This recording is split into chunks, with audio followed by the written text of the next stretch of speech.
my favorite song. It's probably my favorite favorite of the. I don't think it's on the chill EDM station. I don't know that it really applies. Because it's not that chill, right? It's a little upbeat. So I kind of want to crank it up a little bit. I'm not sure how loud that comes through on the stream. You know, I should know that.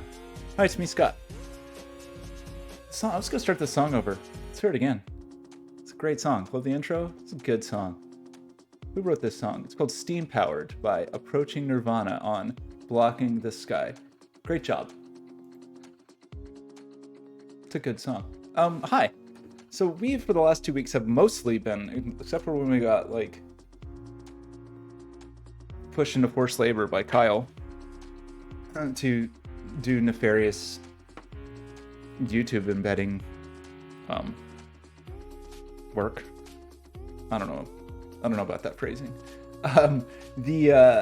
We've been focused mainly on getting Volume 1 to like a beta-ish state, and I think it's pretty beta-ish. And I set up some more play stuff yesterday, so it's kind of ready to push out into the world. However, we're not gonna work on that today because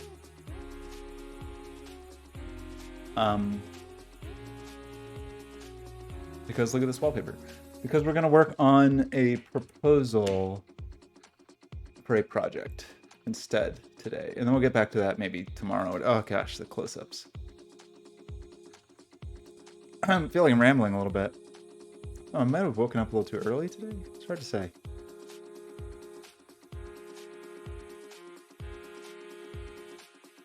Mm-hmm. Very nice. Okay. A lot of eyebrows in our church lately. I don't know why. Still want to write our own tool. I was kind of thinking of making like this stream client, like this like mission control-y kind of stream local thing, and I would just run it and it would just do the stuff. It would do everything except for close the bathroom door, basically. Maybe we'll do that on stream one day. Kind of like that. But I already hit the button to switch it. Oh, no, okay, we're gonna go with that. So, the thing we're doing today. Did you hear that tick? My PC's been ticking, and I was thinking it was one of the hard drives. I was thinking it was a 10 gig hard drive I had shucked. So I unhooked it for a while, and it seems like it still ticked, but now it seems like it's ticking worse. It doesn't sound like bad hard drive ticking. It's like a real intense, like, thunk, and it happens at specific time intervals. And so then I thought, like, oh, maybe it's the hard drive spinning up or going to sleep or getting parked, or I don't know, but it kind of is worrisome. But now I'm starting to wonder if it's a fan. And like, it's just every 10 minutes some process run that runs that like kicks up the CPU, because it doesn't seem like disk usage spikes at that time. I mean, I don't know. We'd have to just have this open and wait for a thunk to happen. I guess we'll just leave this logging and wait for a thunk.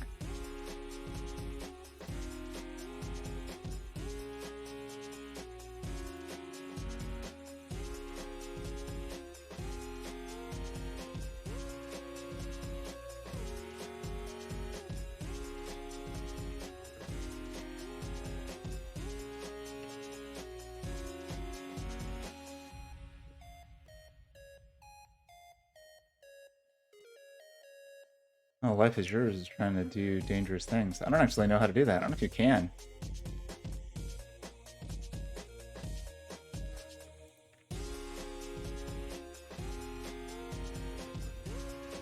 Life is Yours is trying to steal data.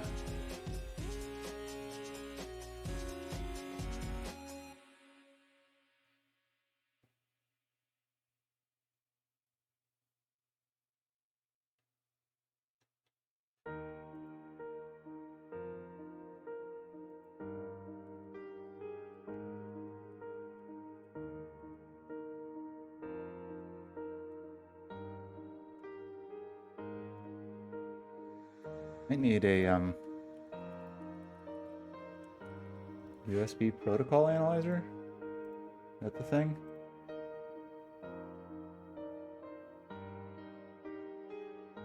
You buy those on Amazon?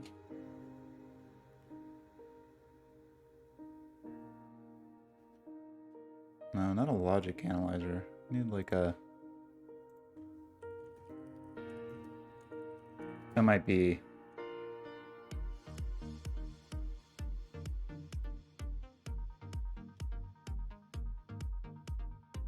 This item's good quality.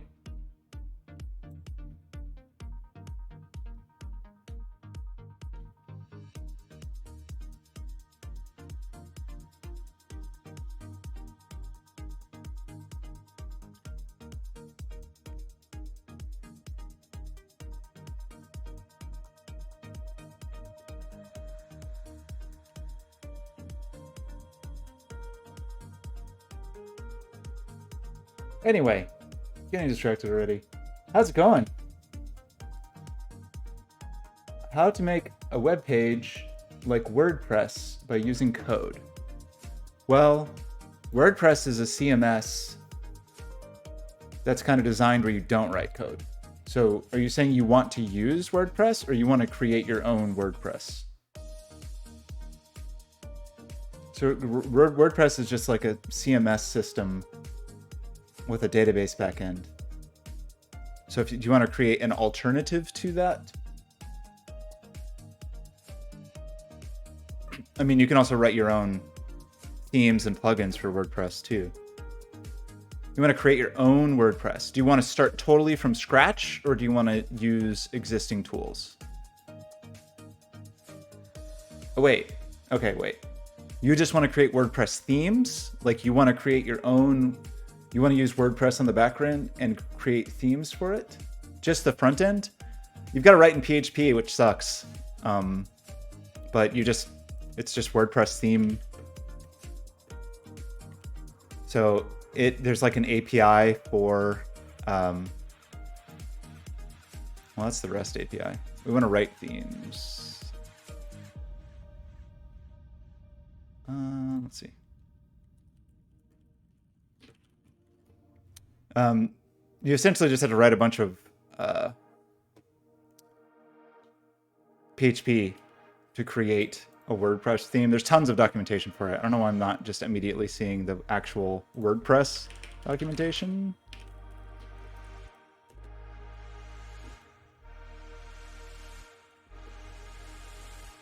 Theme Developer Handbook. So I would start here. So this is if you just want to create... So this is if you want WordPress to run on the back end, like you're just going to install WordPress somewhere, but you want to totally design what the front end looks like, then you create WordPress themes. And WordPress themes will be a combination of PHP, because their kind of templating language uses PHP, and that'll be mixed in with HTML, and then whatever JavaScript you need to support it. It sucks. Like, I wouldn't really recommend it. Unless you like have a job, somebody is going to pay you to do this, because the world is kind of moving away from these things. I mean, plenty of places still use PHP or some variation of PHP, but that's not, if I was learning to do this, I would not.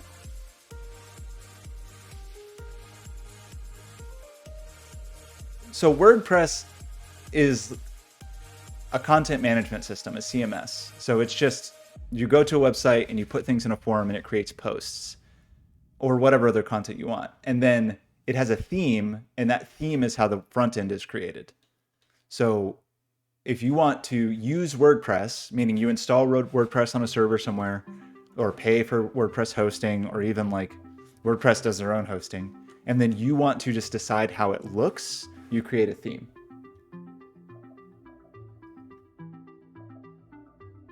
Okay, so you don't want to use WordPress.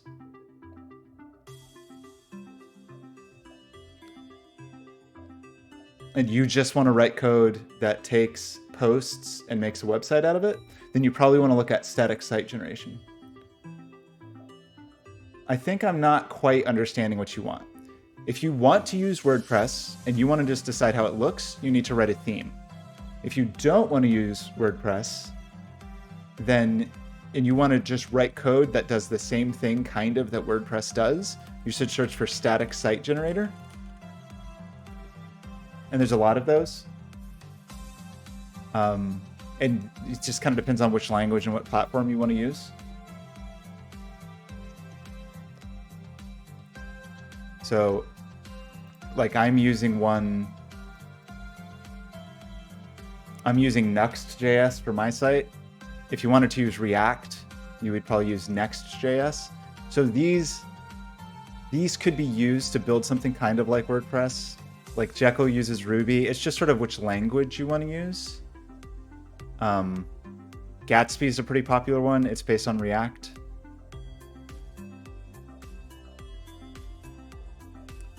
So these would all be code.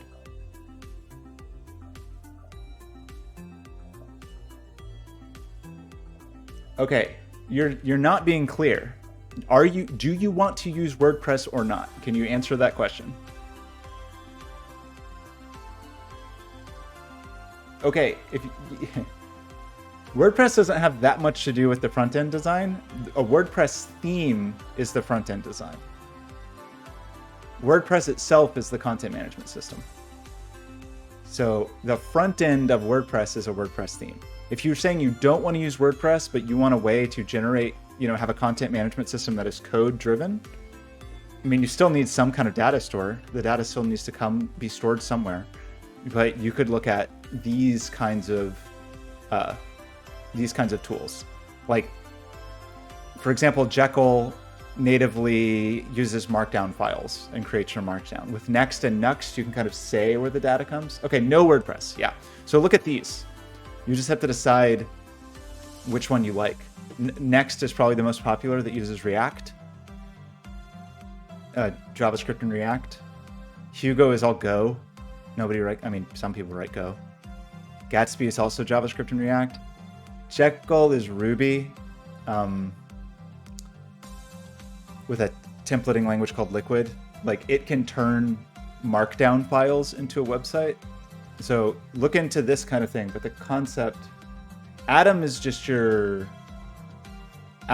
text editor. It doesn't have anything to do with the tools, the underlying tools. So you can use Atom. I think you need to learn a little more. So go search a little bit about static site generation. Just search for static site generation so you understand what it means, because that's kind of the modern way if you just want to write code to make something that's in the realm of WordPress. So go learn about this. Okay, so for our proposal today, Processing Foundation Fellowship. Okay, so the deadline is today. So we got to get on this. I personally, for that, I've been using Nuxt.js with Vue, and that's been working okay.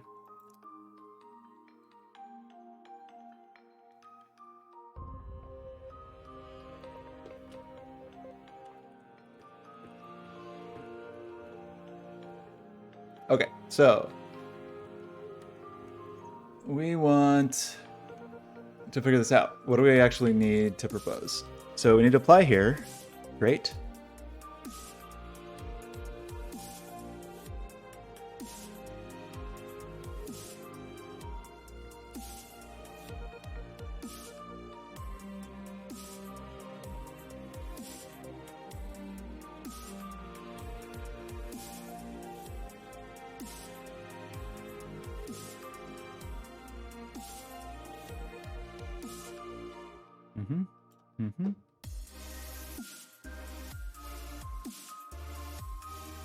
Adapt to respond to remote and online contexts and socially distanced communities. Yeah, so, our whole thing is about connected experiences, so...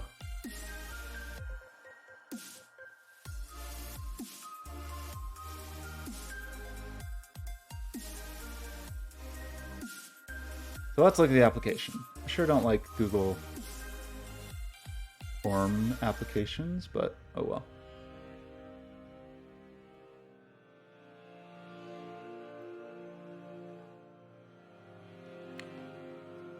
So I think that category is our category.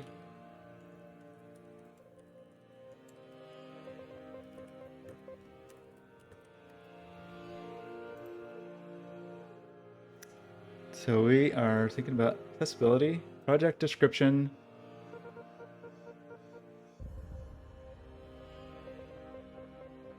Well, that's a little weird.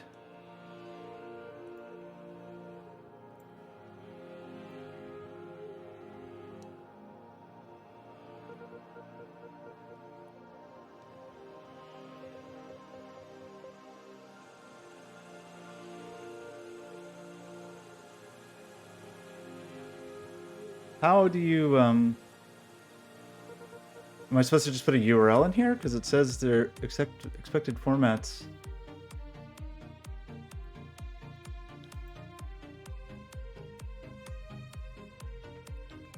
Development document.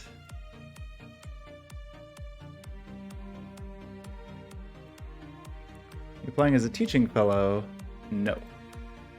Okay, so this is a little bit annoying. Because it doesn't seem... kind of doesn't make total sense to me. So we want to say... well, let's do a few things. Make a place for this to live.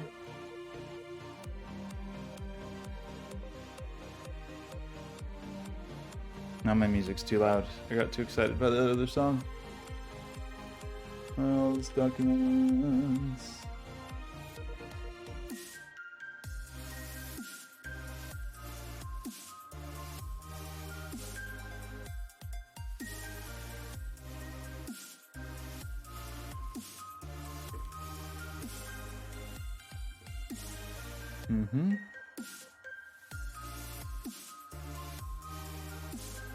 Okay. Really should have started this already, but didn't really hear until yesterday that it might be a good idea. So we need a project description and a development doc. We just need 2 documents.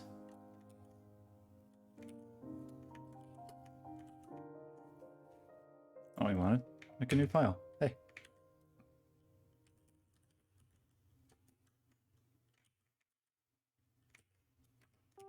What is your... okay. Okay. So I think, I mean, at least to start with, let's just do the outline.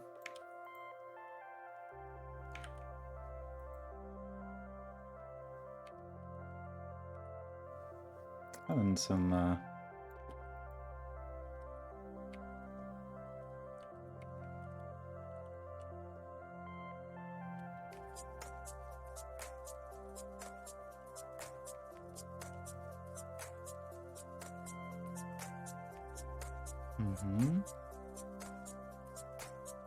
yeah, I'm having some issues.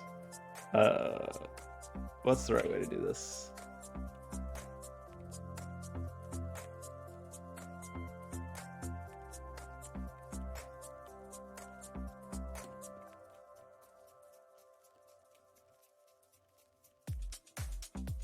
Okay, so we have kind of 6 categories.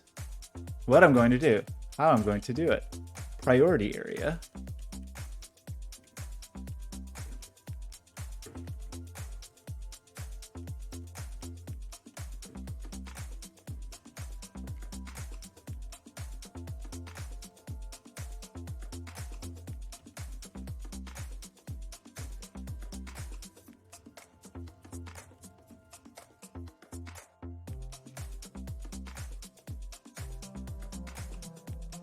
How your project addresses the needs of a specific group and how it will support the fostering of this community. Be specific about what challenges or needs this community has had presently and or historically, and how you're... so I'm a little confused about that. Like, specific group, does that mean, like, how specific are we talking here?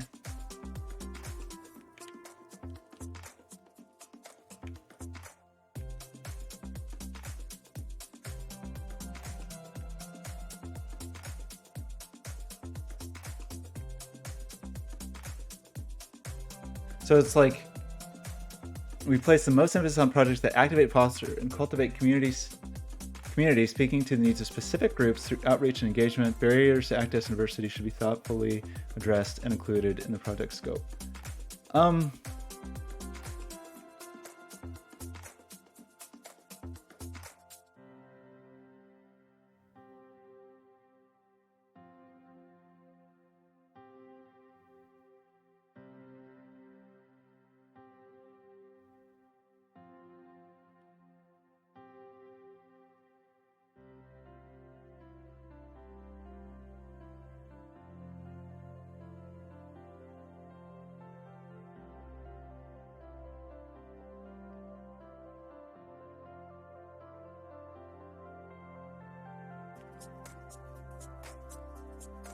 So that's, you know, I feel a little weird about that because that's definitely not, like, I don't have a specific group maybe in the context that they are describing in mind.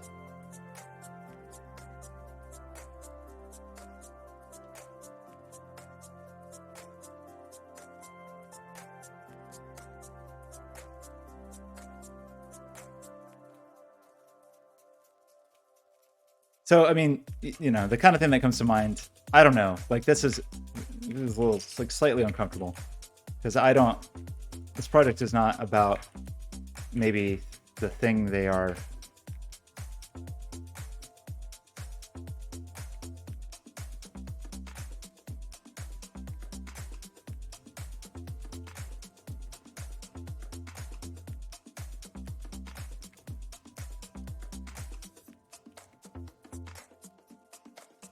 What I'm going to do, okay. Overview, qualifications, priority area.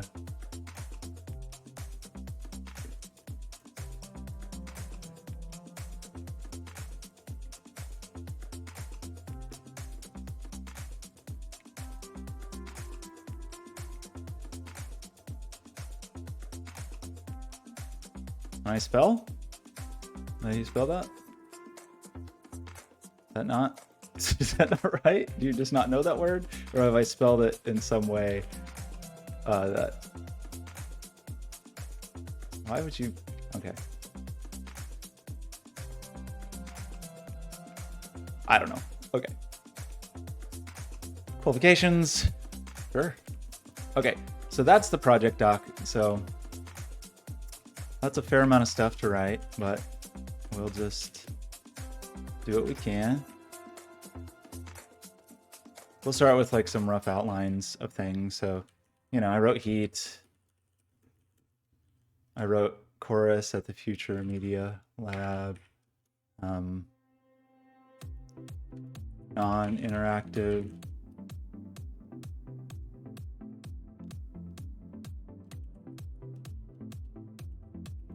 Experiences.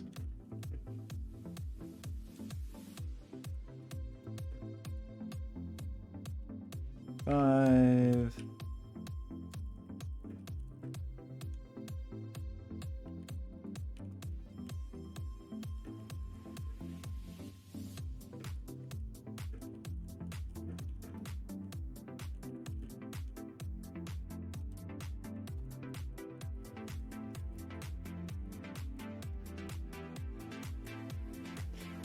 Okay, overview. So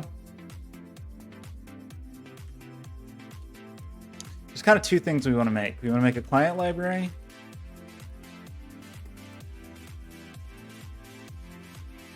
Possibly a community server.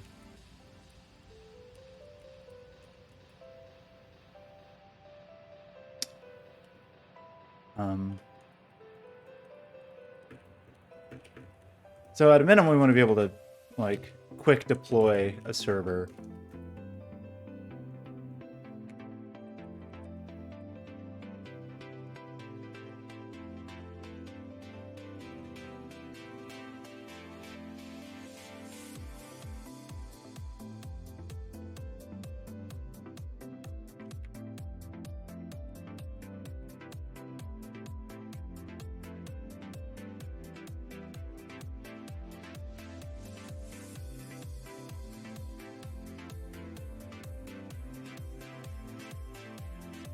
Entry for net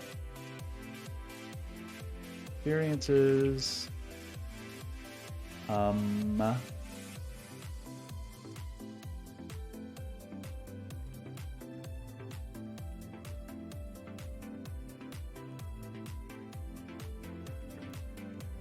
contexts.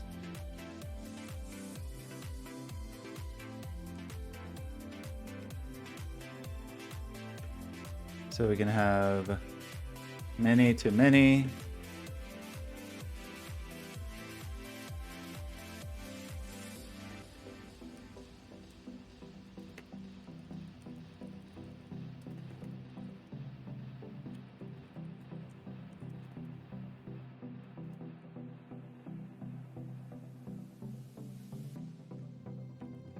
One, too many.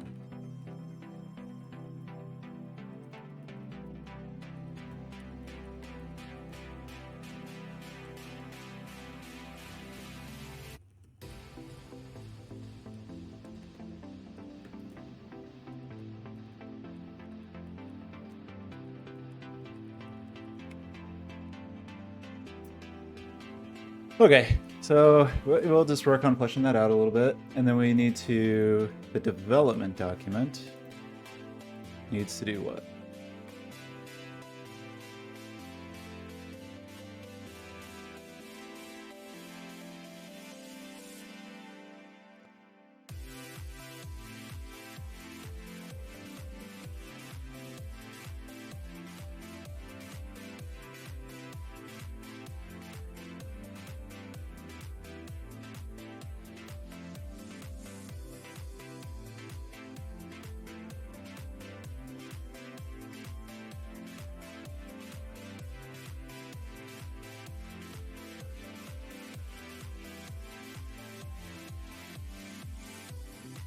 So not currently, but I actually would.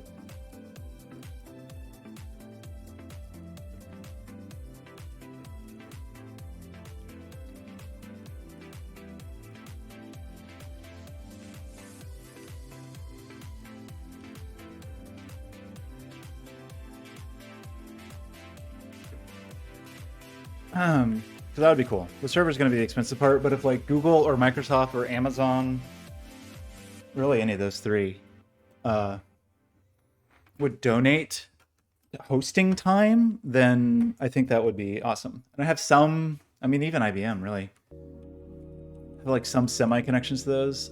What resources are required?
One thing I'm not liking about Vim is the navigation is not, it's like when there's long lines like this, it's not quite ideal.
Um,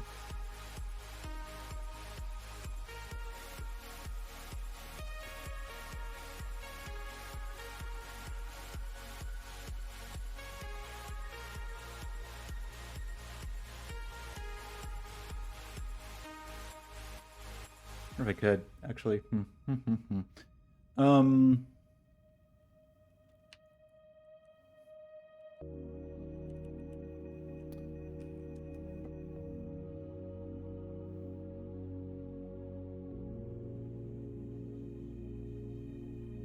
Help and support what I need from a mentor.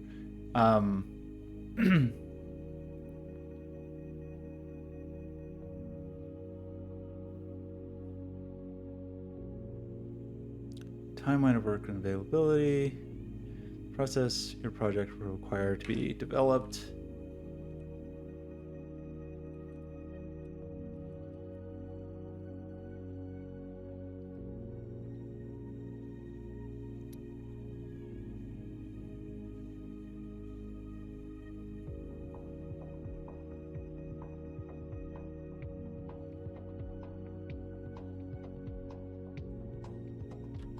So the client library, it's kind of three pieces. I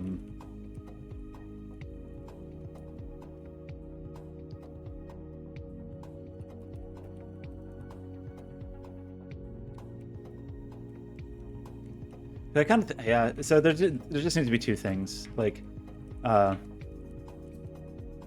or like a distinction between.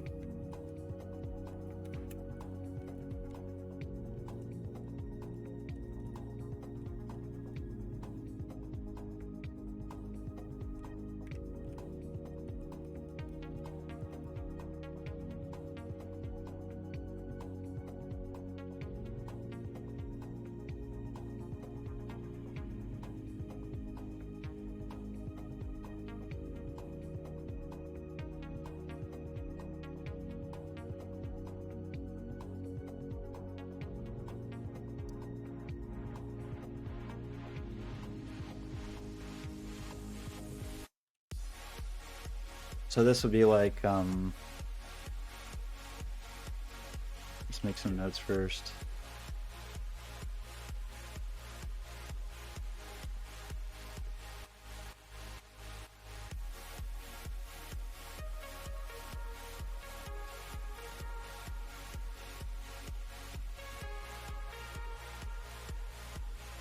Um,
reality, like.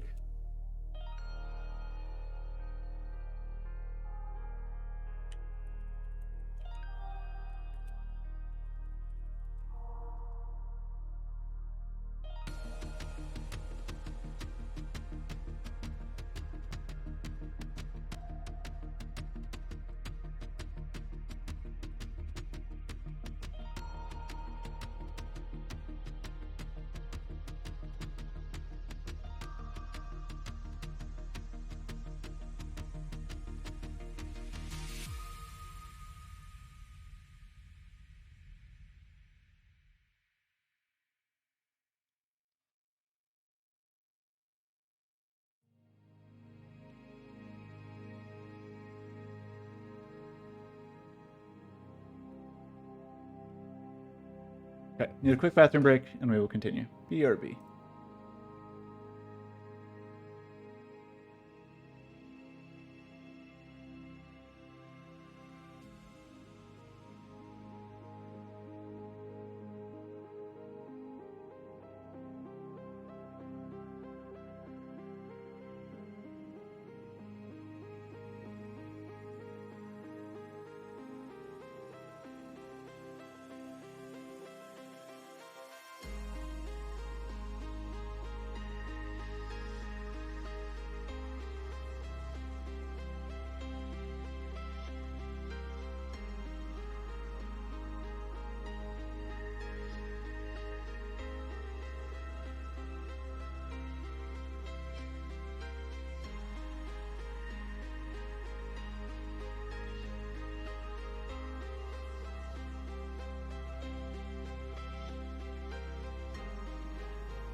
Now Life is Yours has me distracted looking at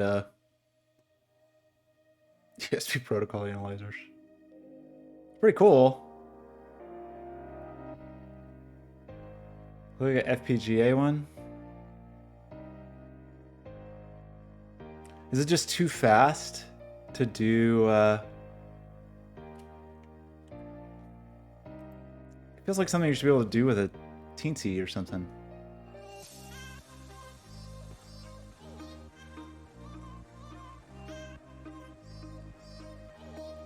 Or like even a Raspberry Pi. Like stick a Raspberry Pi in the middle and just have it do some kind of weird relay thing.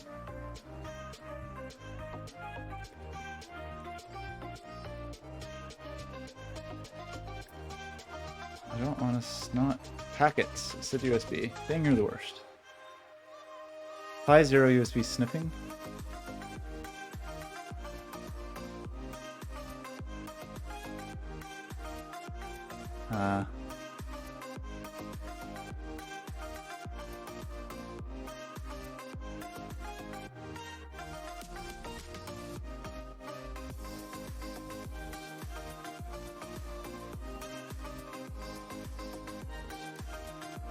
And it's like, it doesn't have to be.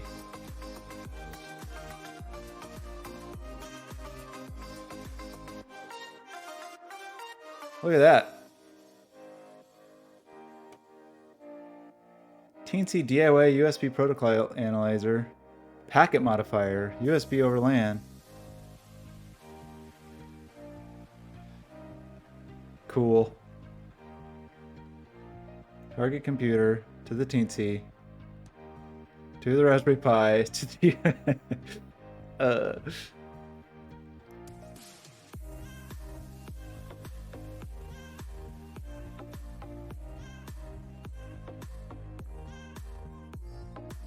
I feel like there's extra steps here. Why do we have so many extra steps? To the Teensy, to the Pi, to the USB, to the source USB. Like, why do we need a Pi?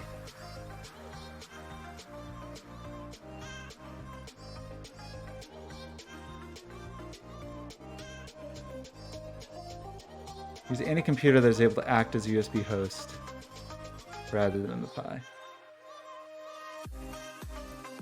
Can the Teensy not act as a USB host?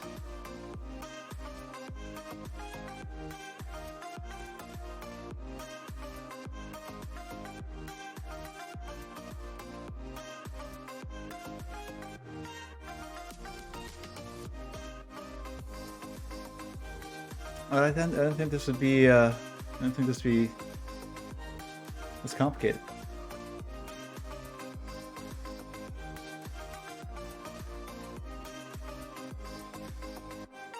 Because it's harder than I thought.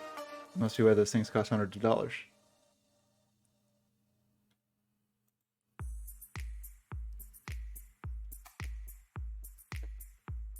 Open source USB protocol analyzer. Well, heck. Okay. Let's get undistracted.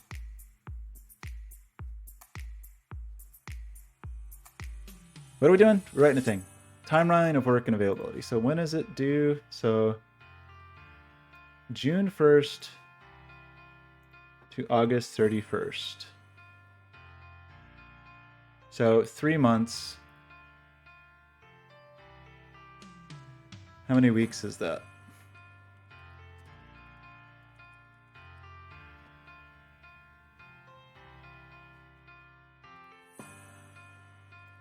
Okay, awesome. That's why. Not just like, show me just a calendar. Okay. June 1st to August 31st.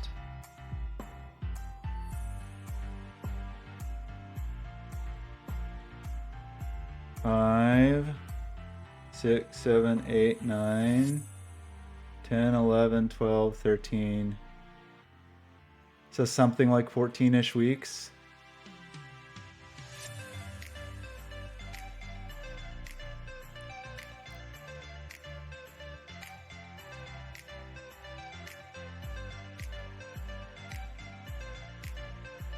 One, 2, 3, 4, 5.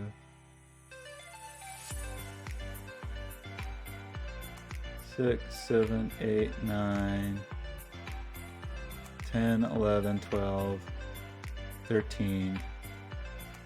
It's like 13 weeks. We go Tuesdays.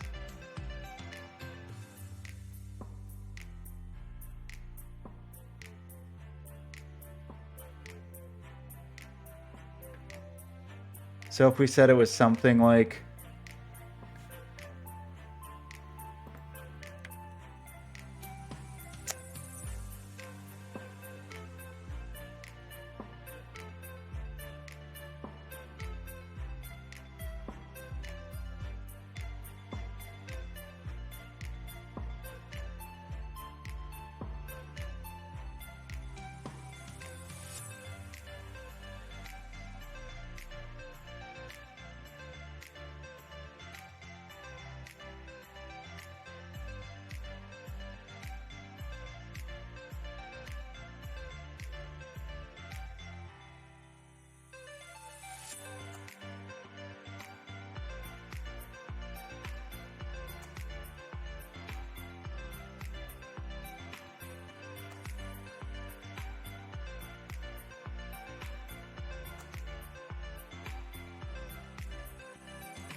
So we basically want to say, you know, June would be dedicated is design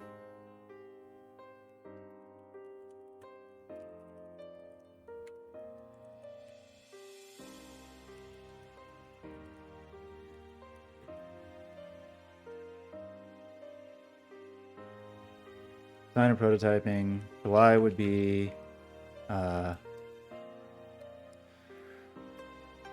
Leverage, what's up? Oh, good.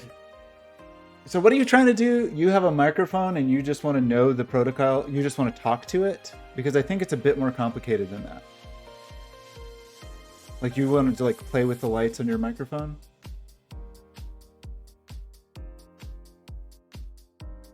Because I think with USB, I don't know about that. Like I don't know in Windows, like, you know, if you're,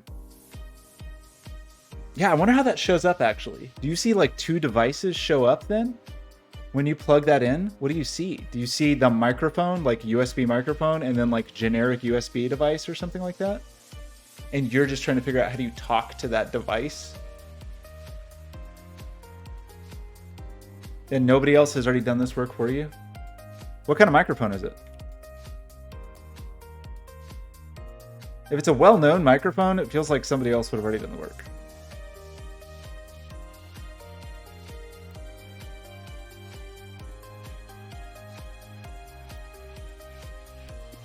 July,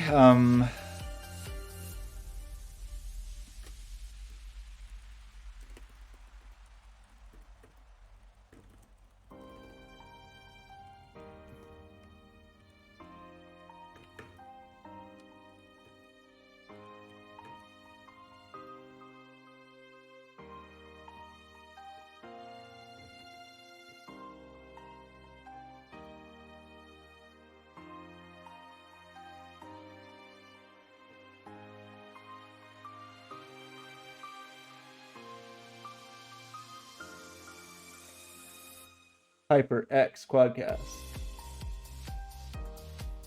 Oh yeah, okay, so you have three. That kind of makes sense, right? It would be three devices from a USB standpoint.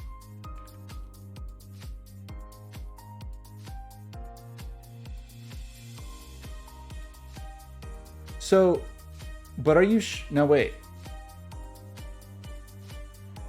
You're sure that USB tells it to do the lighting, or that, because that could be all local, you know? It could just be locally that it turns on the lights when data comes through or something, you know? So it may be that that's not actually communicated.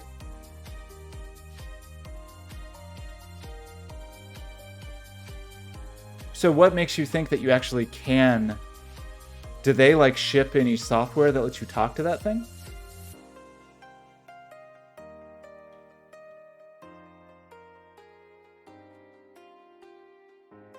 They don't. So I don't know that I would assume that you even can. You know, because if it's just, now it's weird. I agree. If there's three devices, it kind of implies that you can talk to it.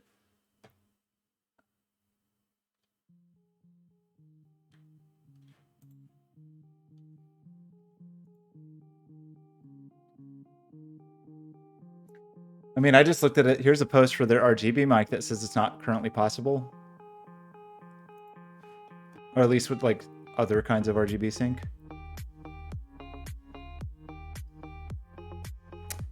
I wonder, I mean, it would be really hard to figure that out. You'd need one of two things, right? Either you would need them to document an SDK, or you would need a good, you'd need to see the data. But if you don't even have software to let you see a packet that turns the light on, analyzing the protocol is not going to do any good.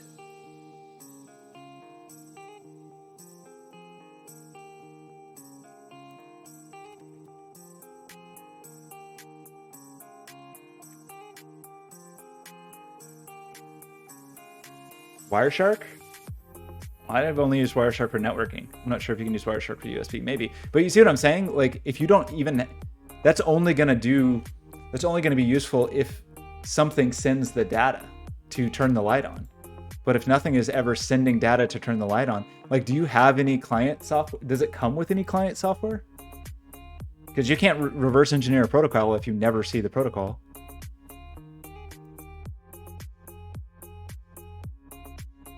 OpenRGB, keyboard, none. I don't know, man. So here, somebody has some project here for talking to HyperX. But who knows what that means? You have supported devices. The wiki. Where's the wiki on GitLab? Here it is. There has to be something. I mean, it doesn't have to be. It could be all client side. It could just say. Doesn't mean that it accepts any kind of remote communication. Okay, hyper. So you can talk to their memory. You can talk to their keyboards. You can talk to their mice. You can talk to their mouse mats. That seems like it's it. You want it to be? I have a fun... Okay, here. Just go in there. Open up your microphone. Snip the thing that makes the LED happen. And then run your own wire to it. And then you can control it all day. I mean, if they don't have control software for it, then I don't know. It feels like you probably can't do anything, unfortunately. Because you can't... Again, like, viewing the protocol is not going to do you any good if you never see packets. So if nothing is sending packets... I do agree with you, though. The fact that it shows up as 3 devices is a little suspicious. That kind of makes it feel like it should do something. Hey, you think so? You think it's got a... that's a question, actually. Maybe that other thing is to do firmware upgrades or something.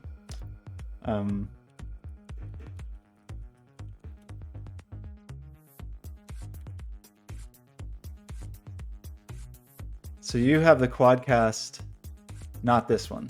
You have just a regular Quadcast. Yeah, get out of my face. I hate this era of you cannot go to a website without stuff popping up constantly.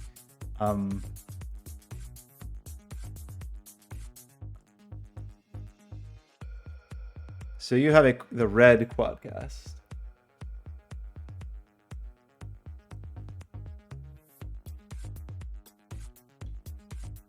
Obviously, you want the purple one.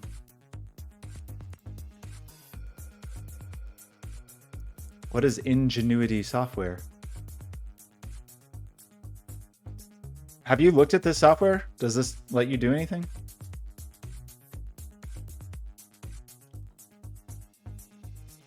Doesn't show any microphones here. Ingenuity compatible devices. So the Quadcast S is compatible with that, but yours is not. Ben, how's it going? Well, as usual, Life is Yours has distracted me, and now we're trying to figure out how to reverse engineer a USB protocol on a microphone to change the colors.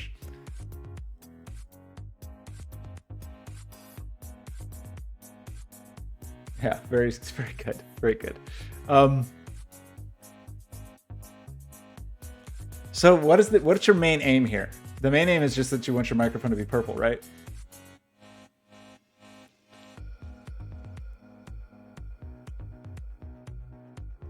I mean, you don't even need RGB. You just need R and B, because that's all you need to make purple. Really magenta, because you just crank up a little more, change your R and B ratio.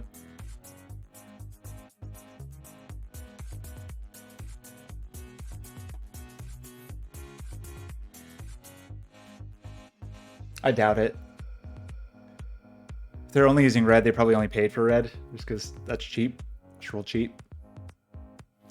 This probably all these probably have that very specific whatever it is, the WS whatever. I'm gonna make up a number and it's probably gonna be close enough. Yeah, this? No. You know, the one, they all look, whatever. They're all the same. WS, whatever, whatever, whatever. 2812 is what is inside everything now, or something very similar to this. I kind of, maybe, but I sort of doubt it. I kind of,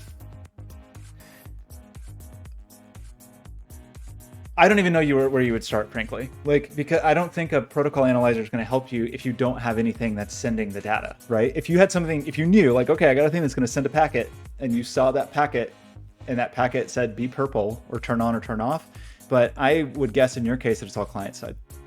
So what you need to do is just get one of these. These are so much cheaper than the NeoPixel ones. Just get one of these rings and make it purple, and this is for a 5-pack. It's $15. That's pretty amazing. And probably the cheapest device you could get control this. I mean, you could probably do cheaper, actually, but I do like Teensy's. A Teensy LC. I thought those were $10. You could do cheaper than this, surely. Some controller that was just going to change those. I mean, you could probably do it. It might be too slow. Depends on if you wanted it to change or pulse or just set a state. If you just wanted to set a state, you could probably have like a $1 microcontroller.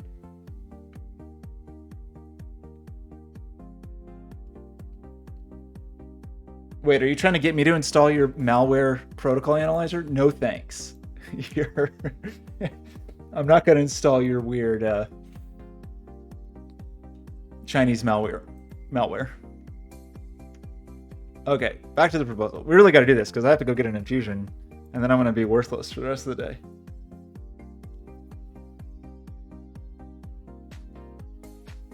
Yeah, I don't know. Like, okay, good. I just think you're out of luck. Like a protocol analyzer, again, with no packets to analyze. I think it's useless. Okay, so we need to, like, what kind of help would I need for a mentor?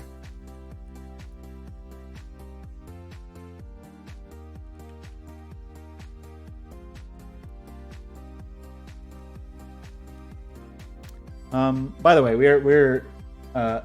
I have to get these.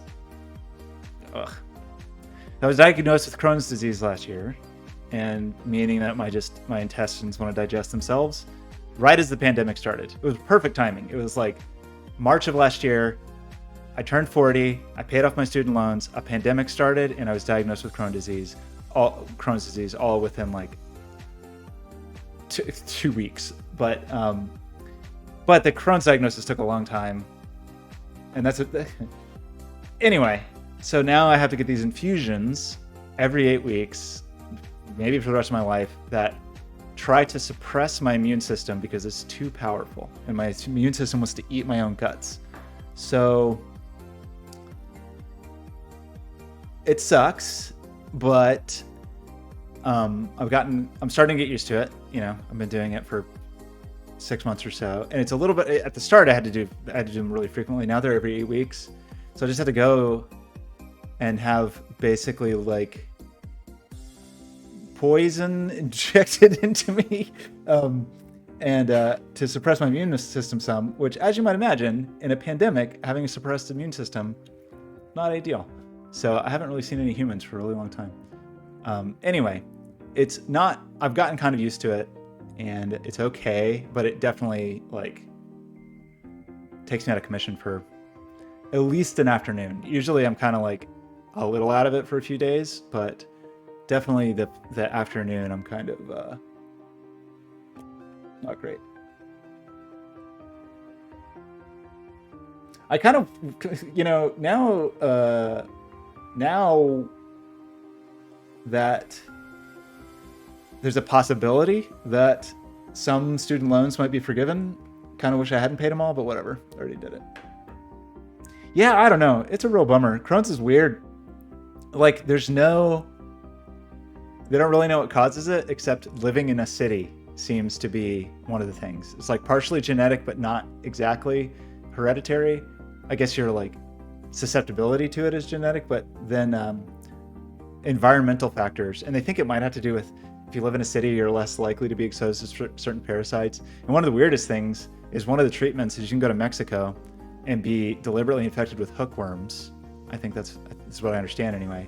And hookworms, you know, parasites, living worms that live in your intestines don't want your immune system to work. So they kind of seemingly naturally excrete something that suppresses your immune system. So if you want, you can go to Mexico and get hookworms, and then your immune system, your immune response in your gut will be suppressed in some way so that your intestines don't devour themselves. And then you may not need any medication anymore, but then you have worms that live in your intestines. So I don't know, kind of waiting to see if they maybe figure something out with the worms. Yeah, I'm not really into the, I don't know. I read that there was like one article about it. Not IDD, IBD. I don't know. There's been the American Society for Microbiology says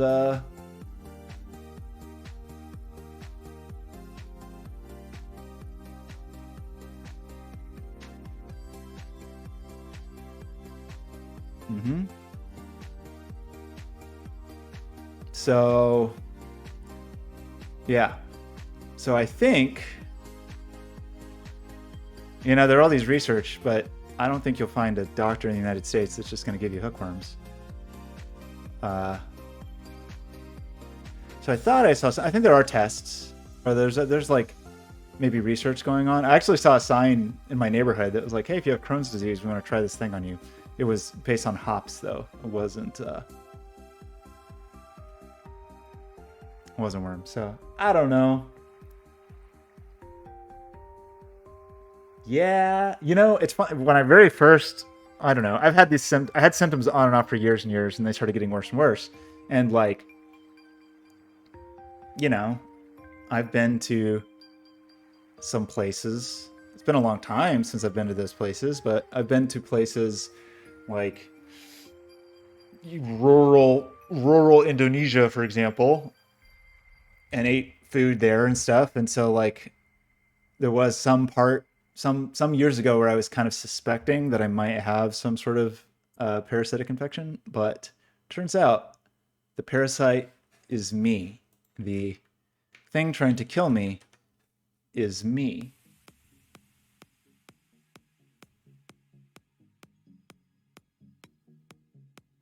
Yeah, I don't know. Well, I think life insurance, that's often a thing. I mean, you especially see that a lot with like certain alternative things. I always think about that with the, you know, the 9 out of 10 dentists recommend. Because I mean, there's one dentist that's just recommending insane things.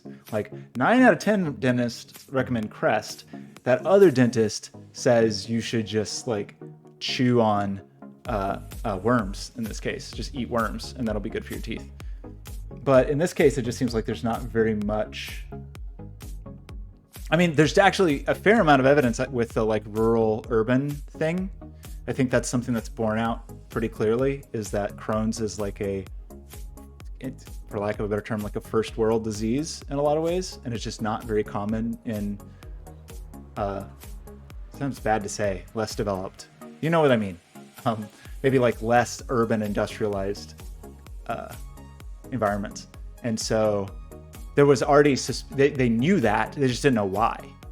And like one of the thoughts was like, oh, maybe in these, you know, rural environments, you're just exposed to something when you're young, some parasite or illness or something that changes your immune system.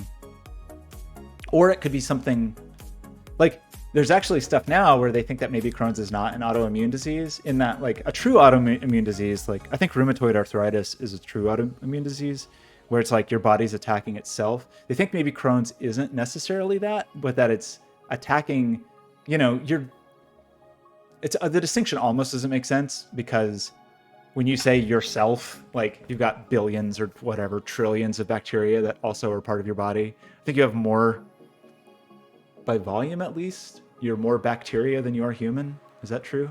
Something like that. I can't remember if it's not volume, it's maybe by number of cells. Human cells versus bacteria cells. Like, I think we're mostly bacteria anyway.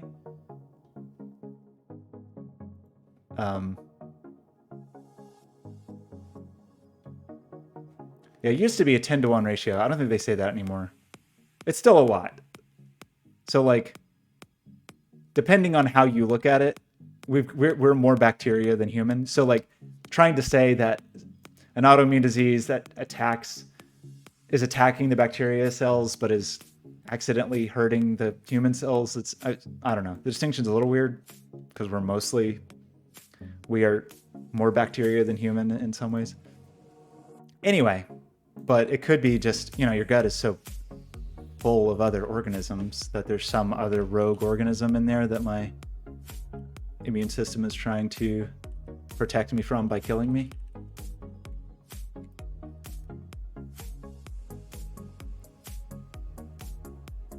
I mean, it may not be wrong. Yeah, that's what I mean. Like, attacking gut bacteria, like, yes, but like that's kind of part of you, Like your microflora in your gut is like, it's not exactly correct to say that is a separate thing from you. Depending on your perspective. Okay. We're really going slow here. I'm too distracted by microphones and microorganisms. So this is due at 11 o'clock tonight, which would not be that big of a deal, except I think I may be kind of worthless this afternoon. So I just want to try to get at least a good foundation for it. I mean, we got to do it today.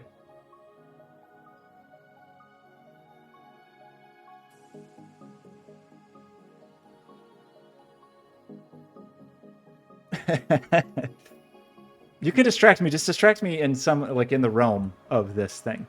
I don't know. I'm not exactly crazy about the presentation of this anyway. Okay. Like, I need to talk about...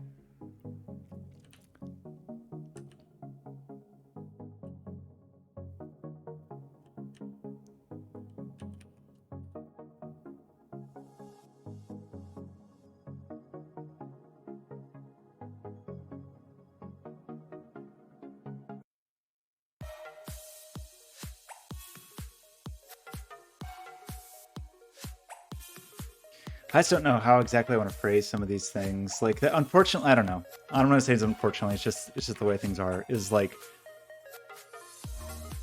I think this is a useful project, and I think there's value to it. But some of the questions, as phrased, I don't exactly know how to phrase them. Like, addressing the needs of a specific group and how it will support the fostering of this community. It's not, and then how that is separate from this notion up here of the priority area, which kind of already, like, to me, those are sort of the same question.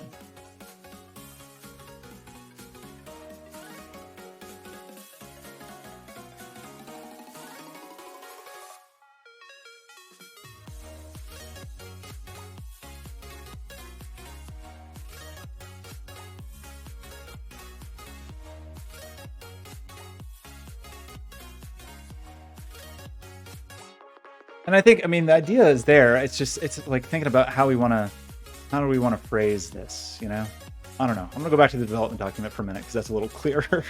Okay, so what help would I need? I think,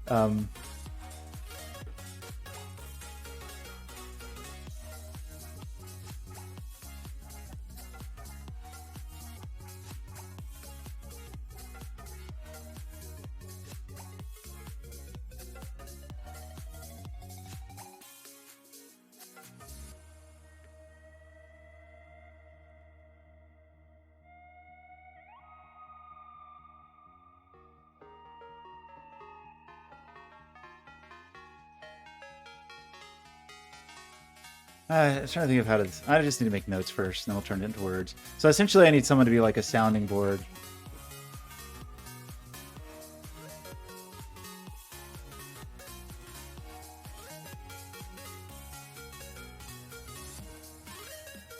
Actually, that's a good question.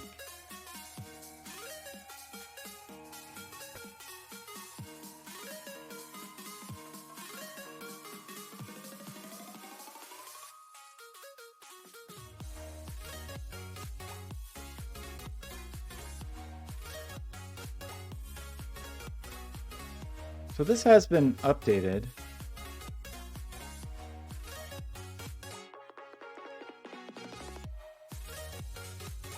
I wonder if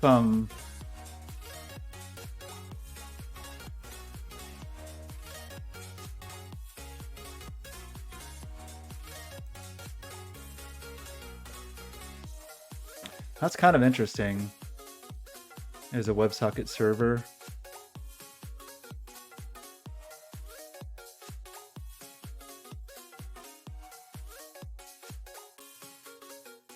Is that all server side? I guess.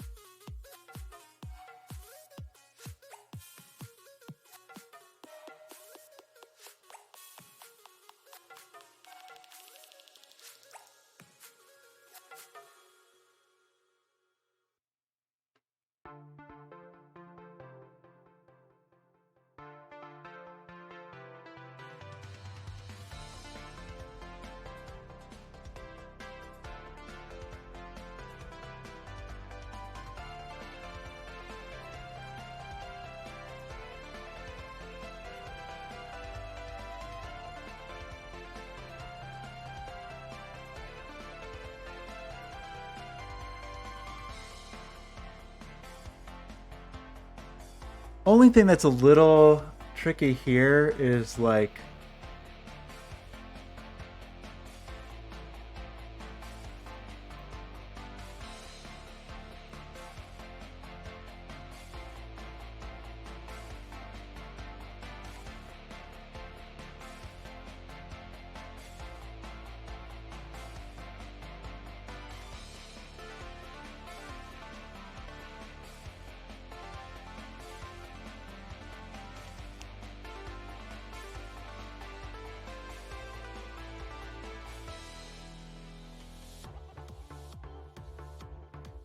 so I'm a little torn here on like whether we really try to involve this like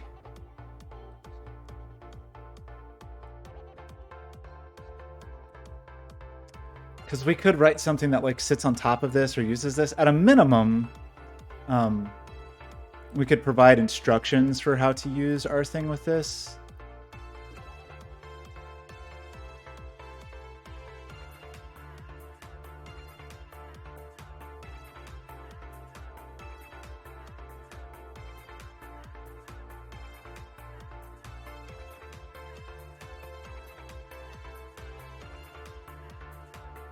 So we probably want to say playable server.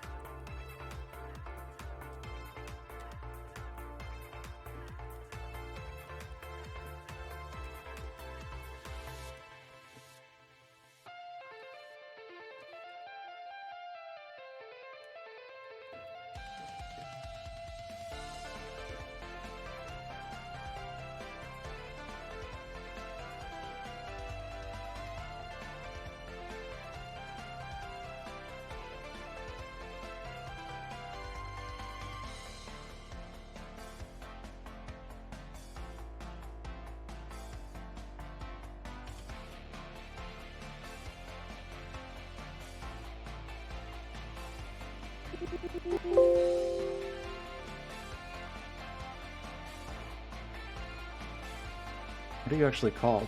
You called processing underscore WebSockets? Like, what's the actual term for this? There's no space in WebSockets.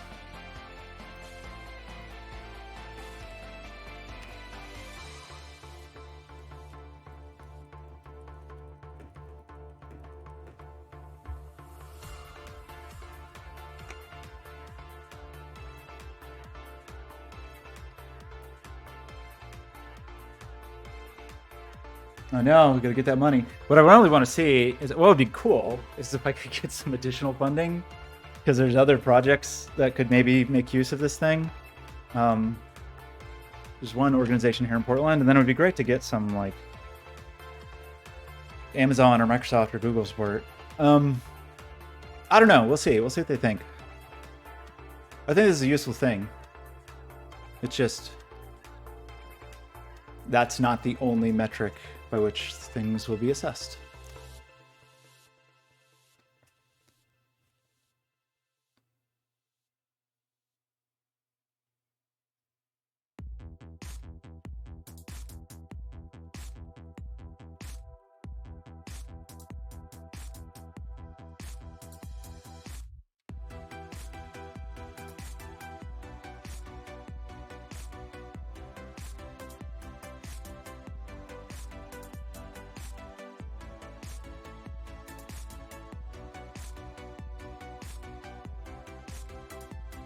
How's it going, Kyle?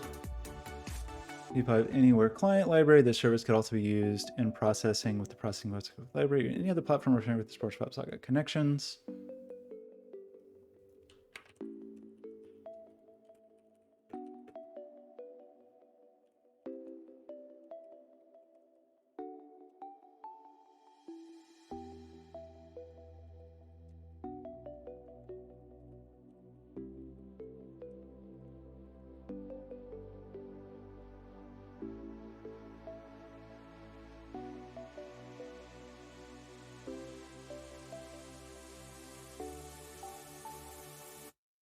HTTP webhooks that rebroadcast.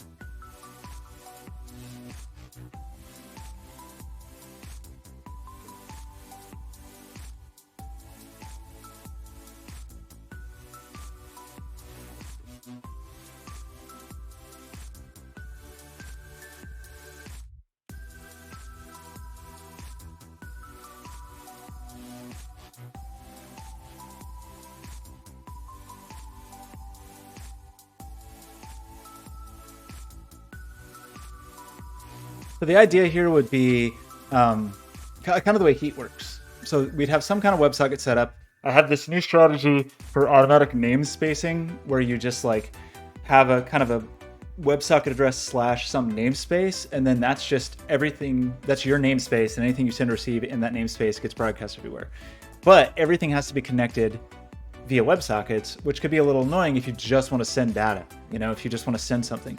So we had that strategy with Heat, where Heat is both. Heat takes in data just through URLs, like as a webhook almost, and then rebroadcasts that data over WebSockets. So that would kind of be the idea here. So you could, I think, really easily, even on a device that didn't support WebSocket connections, like if you had some, whatever, an Arduino Yun or a Node MCU or just, any of those, whatever those are, ESP26, what is that? I can't remember any device names. 8266. Any of these devices. I think there are WebSocket libraries for these, but then you have to maintain like, am I connected? Am I disconnected? Whatever. This means you don't have to, without needing a persistent WebSocket connection.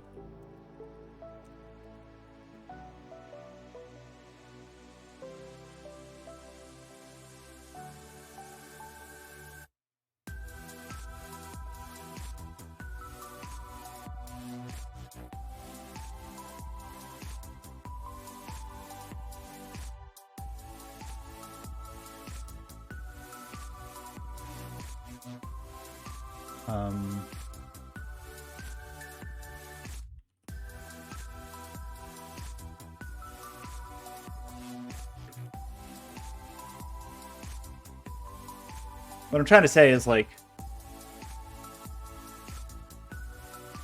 that you can send, from simple hardware, you can push a button and have it go anywhere and you can receive it.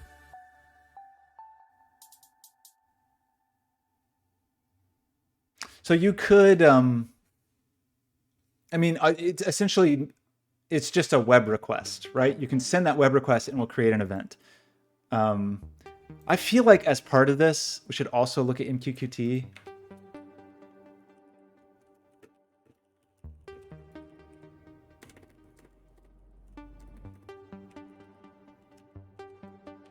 Whatever it is, MQTT.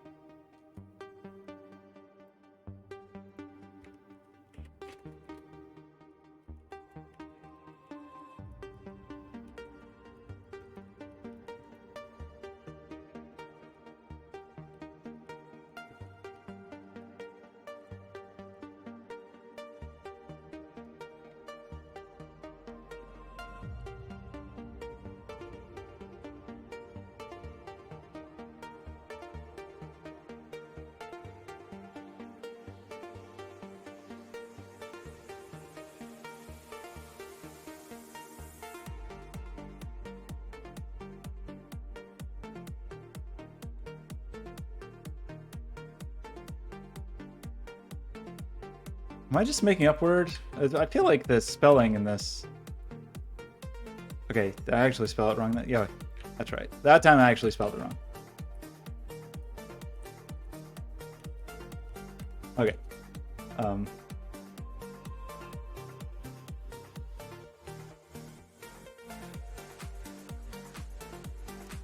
you could use if then that. I'm not exactly sure what it would be. You know, the way we did it with Heat was something like heat.ebs.j38.net / command click and then like, you know, some parameters. So that would be one way to do it with just, you give it, this would be your namespace and then these are all your parameters. So it'd just be like kind of an argument list. That doesn't seem as flexible. So I think it would probably be more something like, whatever, you know, d5anywhere.org / my namespace, whatever that is, that'll be given to you. And then, yeah, maybe a query string that's something like name equals Scott, birthday equals tomorrow. It's not really.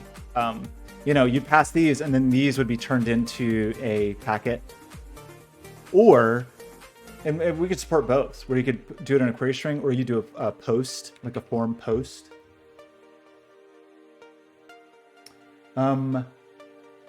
Yes, you will be. No, that so what a couple of the things that will be important to say is that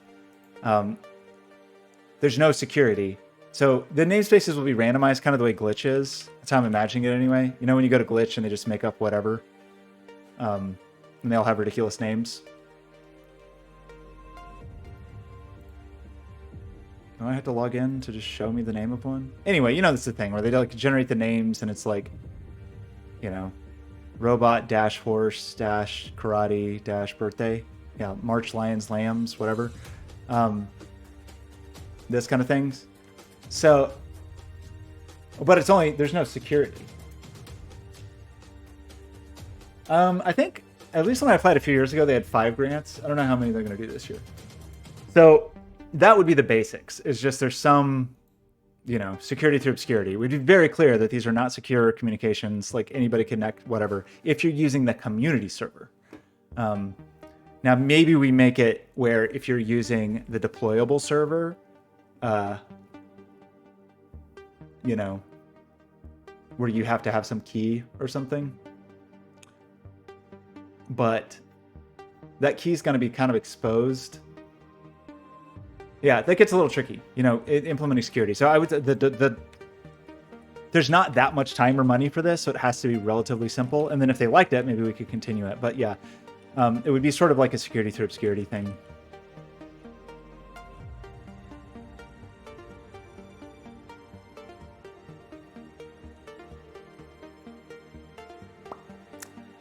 And then, you know, we'd have to figure out some kind of rate limiting and stuff if we did a community server, all of that stuff. So I don't know. I'm going to kind of pitch all of the ideas and then try to be clear on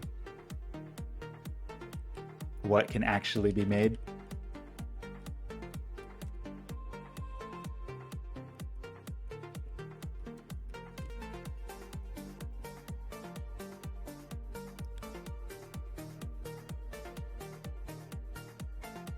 A little weird because it doesn't say like exactly like the deliverables.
think, say will. Need to be assertive. This will happen. Minimal Node.js script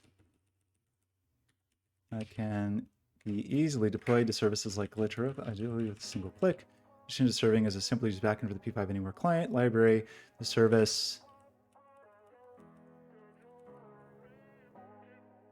can also will also support processing with the processing WebSockets library or any other device or framework that supports WebSocket connections. Further, this service will also support rebroadcasted WebSocket data, allowing any device or framework with HTTP capabilities to send data to connect clients effortlessly without needing a persistent WebSocket connection. This includes various Internet of Things devices and Wi-Fi enabled microcontrollers.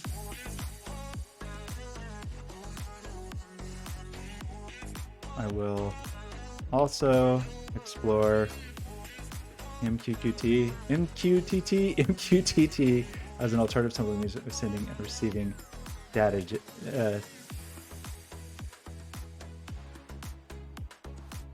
I kind of want to put that because we'll just see if we care or not.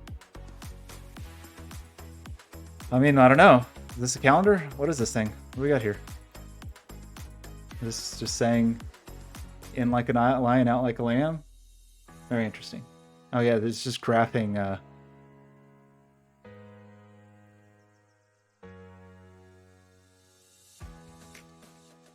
Very cute. Okay, so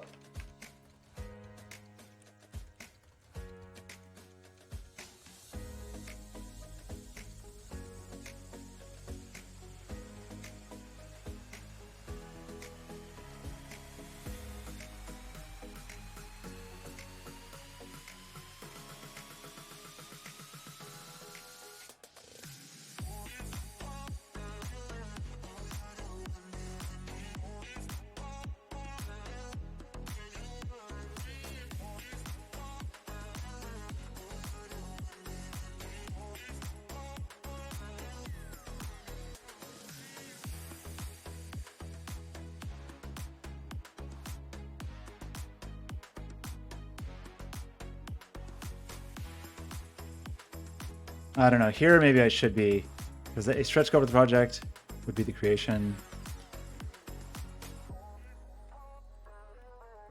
Provide a. I'm not going to say will on these because I don't know.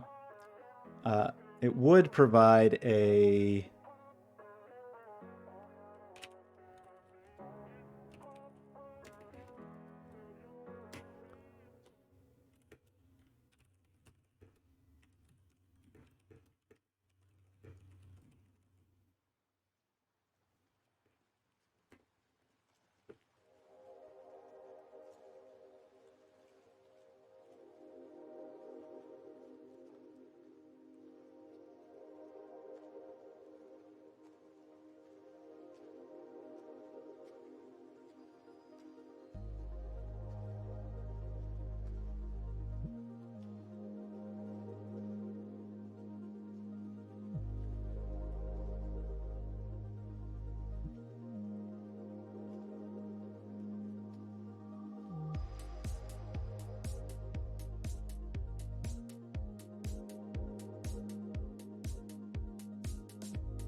Okay, that almost seems like something. Who knows? Timeline. I would aim to dedicate about a day a week during the period of June 1st. This time we dedicated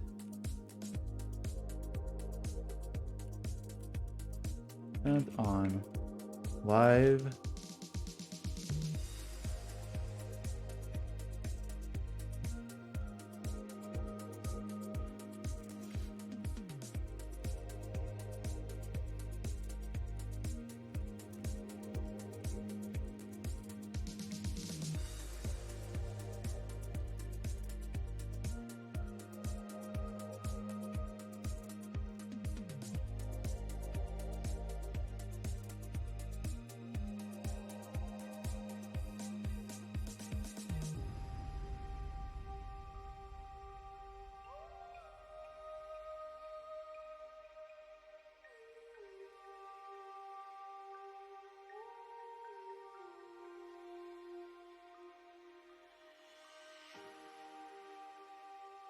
What do we want?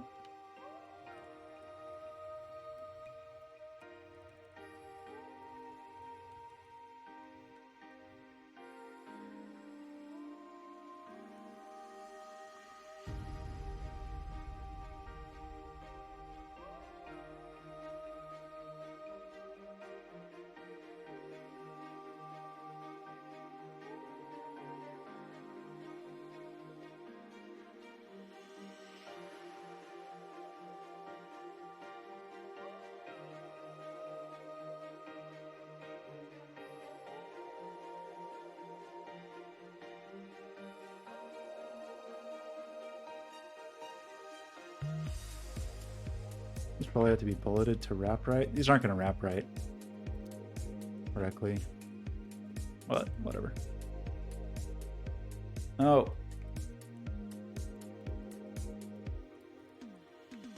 Definitely coming back to me using Vim for code, but just writing text is a little annoying. Like navigating lines. I just am not like if I need to get to the middle of a paragraph, it's not great. Kind of annoying. Like I don't understand why end. We want to go to the end of the word. I guess N is the last word of a line. That's a little weird. Like if y'all want to go down one, but it's technically in a wrapped line, I just don't know. I don't know how to navigate wrapped stuff, I guess. Well,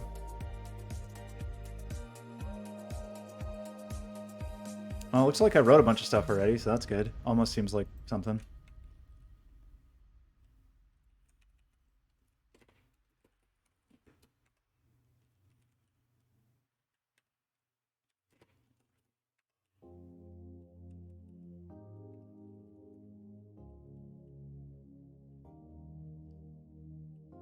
Over timeline. What kind of help and support would I need from a mentor? What do I need from a mentor? Emotional support, probably. Somebody tell me it's not a terrible idea. That's the main thing I need in life. Okay, the remap. Well, I don't know. I just don't know if you can remap the like. If I was here and I hit and I wasn't in Vim mode, so like if I was toggle Vim mode and I hit the down arrow, the wrap is ignored. You know, like it doesn't matter that I'm wrapping. I can just go up and down in a paragraph. You know what I mean? But if I am in Vim mode, it doesn't do that. It's truly the line. So I kind of want it to. So JG, okay. GJ? Okay, I can do it if I hit GJ. I don't know if I like that.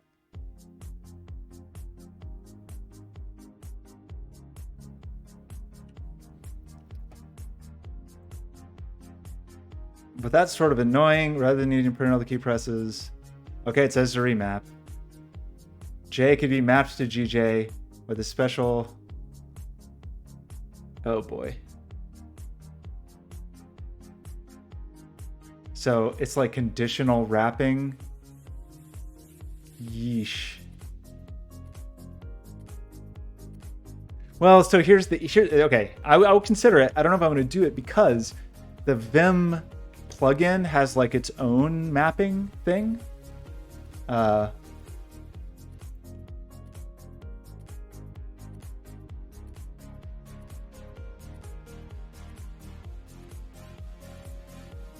So I don't know. I mean, we can have our own VimRC, whatever.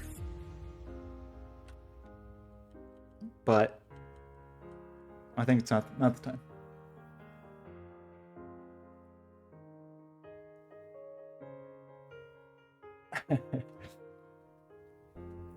I have been doing okay with it with code. There's a couple things where I just fundamentally think like multi-line selection as a modern concept is better than Vim's way of doing it. And this plugin tries to do that, but doesn't quite succeed. So that's something like Command D is just the best thing. I don't know who invented that, if it was Sublime Text or who did that, but Command D is good. That's like an incredibly useful shortcut.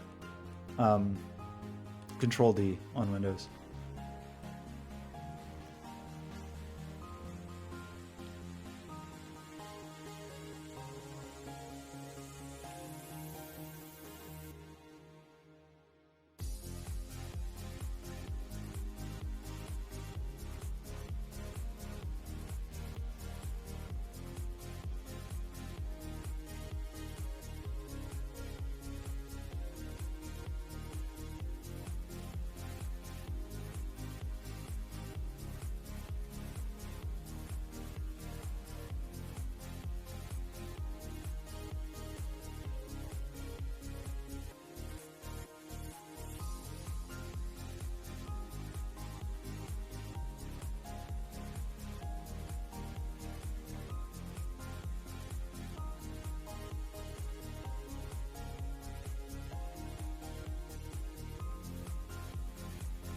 No, in like normal Vim mode, I mean not Vim mode. So if I'm not Vim mode, and I'm on, now I'm typing Vim, and I have something highlighted, I can hit Command D and it will put a cursor at both of them, and now I can edit both of those simultaneously. And I just like that. Like Vim does have like multi-line editing, multi-select stuff, but it's not that flexible. Maybe there's a way to make it that flexible. And this plugin tries to do it, so you can highlight this, so you can hit V and highlight this and hit GB and then do something to both, you know. But it's not. Command D is just nicer than GB, basically. You didn't know that? It's the most useful thing. It's probably it's what convinced me to switch to Sublime Text from Vim, really, is that multi-line selection stuff. Even Glitch does that, actually, pretty sure. Maybe not. I think it does, though. It's really common in editors now. So that's one. There's a few other things. There's just a few, like Control B, for example. I don't even know what that really does in Vim mode, but I always use it to show and hide the sidebar. So there's some stuff I would almost like to.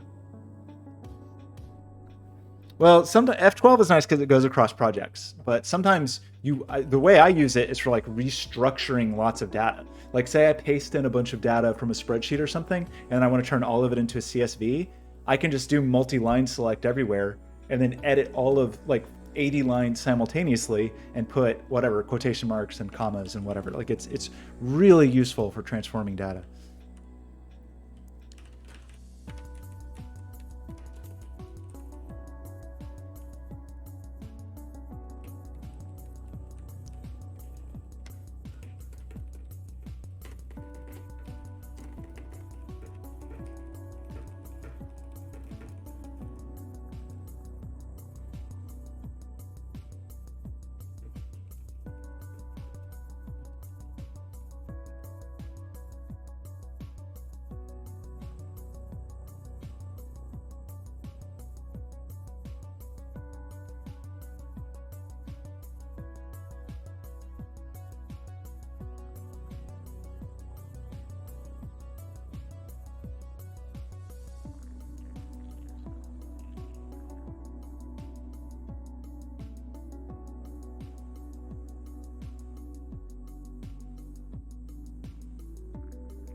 I don't know if I feel like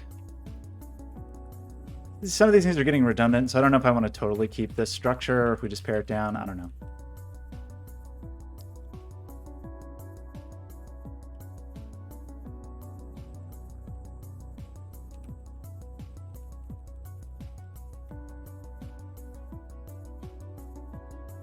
You can certainly use regex, search and replace, but that takes time, you know, to sit and write it. Like if you just want to transform something, you need to edit a bunch. Like, you know, imagine I had 100 of these and I wanted to edit them. Okay, let's go out of Vim mode. Say I had 100 of these and I decided like, actually, I'm still in Vim mode, good grief. And I wanted to edit, change all this to an underscore or something. I just highlight one and hit Command D and then select them. And then I don't have to select all of them. I can stop whenever I want. And then I can just type and do them all, you know? Like, I use that all the time for text transformation. I'm going to be ruined now because now I'm in like halfway Vim, halfway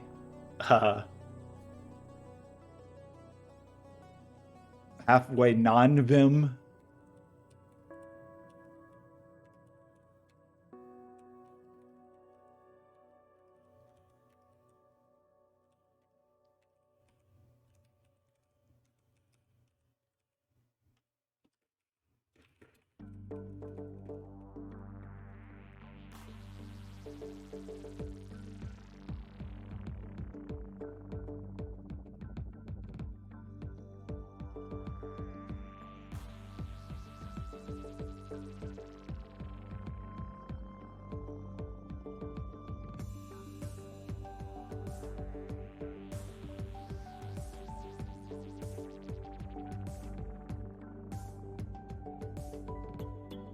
Yeah, I like regex. It's just, I don't know.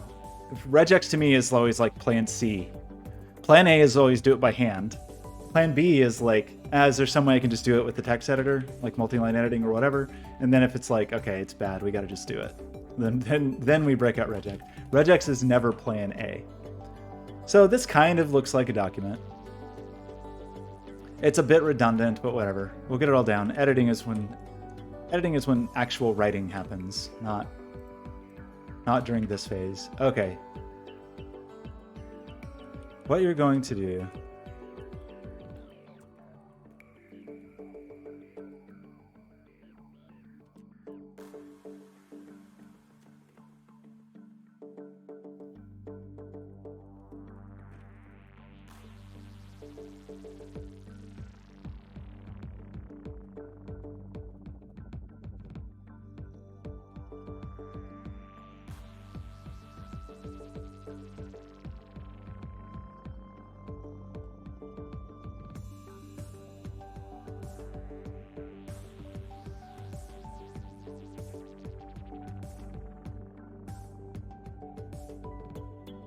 P5 Anywhere, a client library with a matching server backend that will make it easy to create connected experiences between P5 sketches on any devices.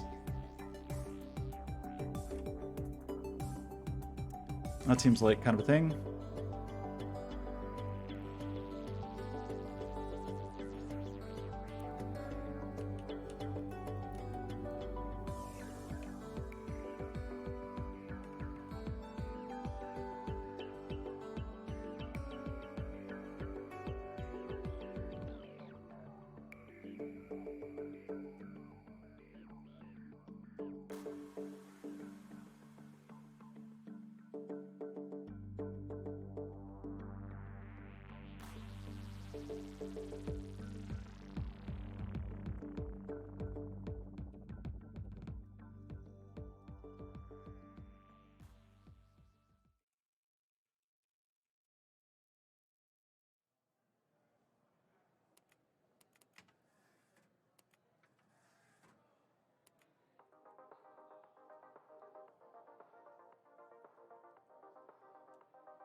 Is there a P5? I wonder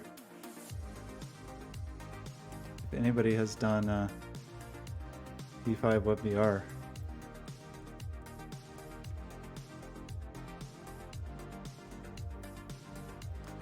Looks like it.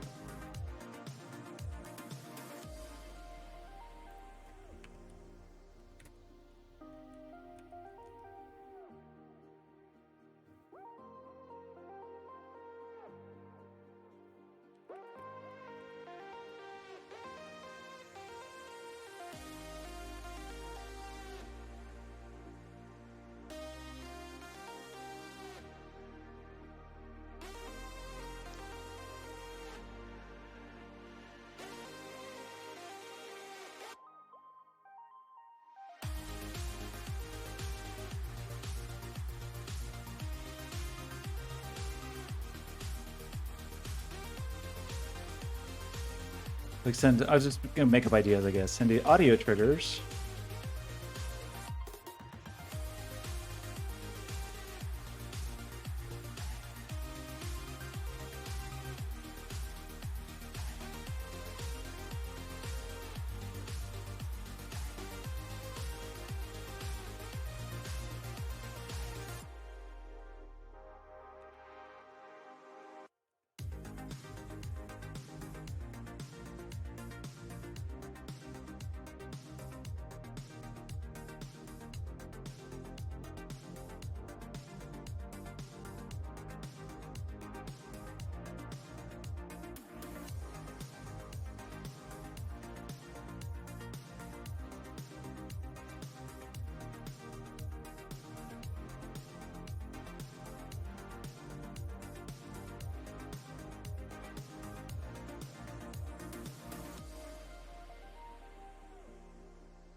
I don't know. I don't know if I want to give specific use cases or just say like,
I guess, I mean, it's hard to know how specific to be. Maybe we do like the ad hoc orchestra. I don't know.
Like these two are pretty specific. So what's our specific many to many?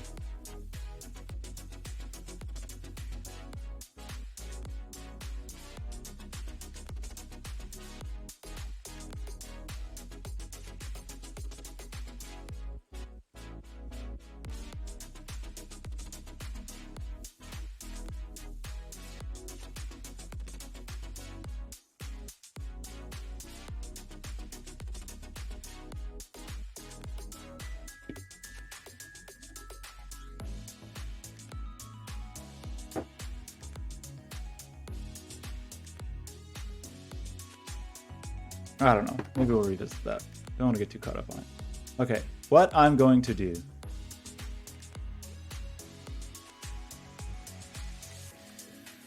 I would like to create P5 anywhere. Client library with a matching server backend.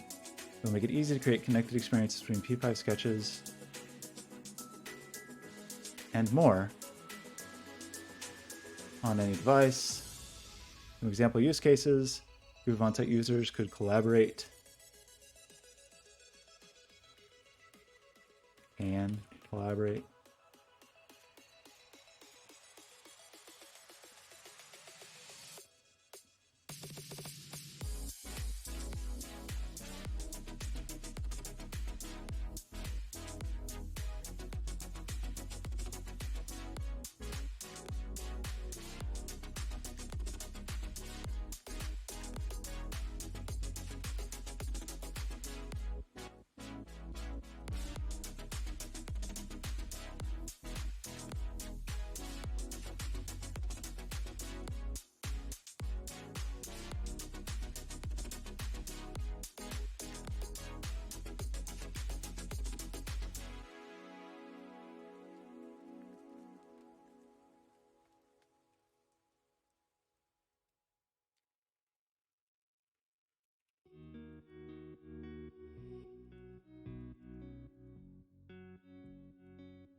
And another word for experiences.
I think that was a fellowship. What did I have?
That's good enough for now.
Did I type something ridiculous? Wait, what? Wait, what are you asking about? Compiled sketches? What are you talking about?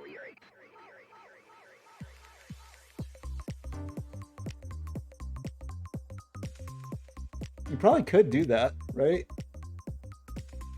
I mean, not exactly compiled, but you know, there's ways to turn Node.js into executables. Oh, experiences? No, I mean, it's not compiled sketches. It's like, oh, no. I see. I can do it in Norwegian. No, I was responding to your question about compiled sketches. What would the web service get back? This is really all just like all the work we've done for Heat, to have Heat like let multiple users participate, all the stuff I've done in Unity for installations, all that other random stuff we've done where it's like draw in a browser and see, you know, like for workshops and stuff. This is just like taking all of that and putting it into a generic system where you just go to a website, it gives you a URL, and you just drop in that URL, and then stuff can talk. It's just the idea is to make it as easy as possible for stuff to talk.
That just sucks. Like I want to edit that word and it's just hard to get to it.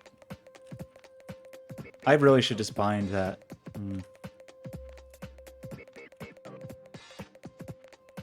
Like this is not the best editing experience at the moment.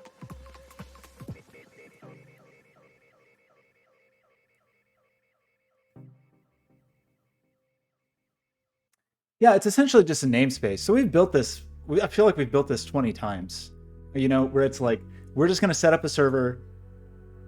Okay, we've done that a ton of times, right? Where it's like a 3-line WebSocket server that says anything that goes in goes out to everybody, right? Like we've done that broadcast thing many times. So now I have a new approach that I've done where like part of the upgrade process, you automatically get a namespace. So you just, when you connect, yeah, you basically just connect and you put a namespace at the end of the URL. So we just give you the URL. You'll like go to a website, you'll get a URL. And then, in fact, I set this up. I don't know. No, I don't think I was working on a new version of Chorus that kind of does this, but this is almost the idea. It would be a little, it's basically this, but like taken a little further and simplified a little bit. So there'd be 2 pieces. One is some kind of server setup that you just do this. Like you just say, let me go to a namespace and then, you know, this one, nobody use this, please, by the way. This is a secret. Whatever, test. I could like send and receive stuff here. So this is like kind of my test of this idea. I don't know if I have local echo on, but you know, it doesn't matter. Like we connected to this WebSocket. And so if we connected to this in Unity or in P5 or in processing or anywhere, we'd get the same data everywhere. So that part's easy. The part that's a little more complicated is like getting this as easy as possible for one, like it'd be awesome if this was a community service. Like this really isn't, because this is going to shut down and not support many people and whatever. But like if Amazon or whatever gave us money where you could just go to this and it would say like, hey, generate a namespace for me. And then you would get a namespace. And maybe there's a database in the back end that tracks all that stuff. That's like a whole nother issue. But that maintains all that stuff and maybe does like rate limiting and stuff like that just to make sure you're not abusing it. That's the kind of stretch goal. The basic goal is more like we set up something like this and it's dead simple. And all you have to do is like push a button. And that button would either like instantly clone it to Heroku or clone it to Glitch or whatever. And then you'd have your own hosted version. That's like the portable version I'm calling. Yeah, kind of, although you don't have to use it that way, right? Like you only have to use the data that you want. So you can use it to seemingly be like you're sending data one way. But that means if you suddenly want, like, you know, everybody on stream, I want you to go to this website and draw and we're going to see it. You don't even have to think about the server. You just go click a button. And then the processing, the client library then is dead simple. And it really just wraps all the like annoying WebSocket stuff and maybe some hidden commands. Like maybe there's just some set of, you know, internal commands that it knows how to do, like turn on local echo or turn off local echo or whatever. Maybe. So, and that would be easy. That's easy to do. Like set. Yeah, I'll be rich when all the students, all their processing data. Yeah, so there'd be no privacy because it's not for that, right? It's more for like students to get up and going and testing and like, let's do a workshop and let's just use this thing. But there would be a portable version. So you could port it to your server and then maybe, you know, the thing is like, this is a limited project. There's not that much time and there's not that much money, especially the money is very limited. They want you to spend 100 hours, which comes down to $30 an hour, which frankly, I don't know. That's fine. That's great, actually. For like a grant to do something, that's great. But I've already put a ton of time into this. So I'm more seeking like, oh, can I just take the foundational work that I've done and make it into something useful? And then, you know, then the grant is just kind of a bonus because I use this kind of thing all the time. And I repeatedly have to do it. Like every time I take it to a workshop, it's like, we got to do this thing again. Or every time I'm like helping somebody set up some kind of connected thing, it's like, oh, we got to do the thing again. And you know, I know how to do it now in a way that scales, where you have like a Redis backend and it gets really complicated and all that stuff. But I don't know if we need that here. I think it can be real simple.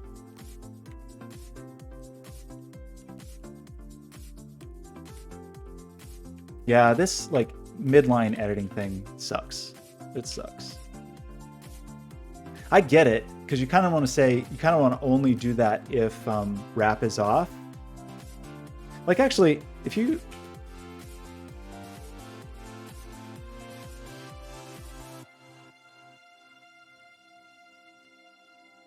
Oh, I mean, shoot. I mean, GJ always does the same thing, so why can't I just map GJ, whatever. It would support WSS. That's not the problem. Like the transport would be encrypted. It's just that anybody could see it. You know, anybody could, if they knew your namespace, they could just see all the data in your namespace and send whatever they wanted to your namespace. And so, you know, maybe we'd have some instructions on, say, like, you know, send something in it. Like there's lots of ways to do that. But like whatever we want to do as far as some kind of simple security. But we would probably make that, you know, place that burden on the person making the thing to some extent. Somewhere in here was like them. I don't remember how to do this. So we already edited.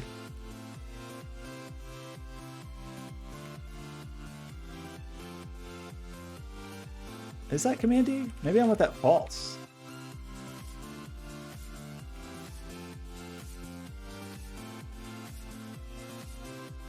Okay, so that should let me. Oh, what was that?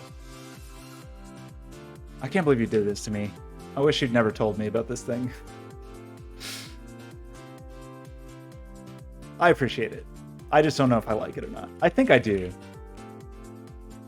It's like just a little finicky. I mean, Vim's always been finicky, so that doesn't. I hate. Why is the GitHub not just the first thing? So, like, we need to bind. We want to bind a sequence.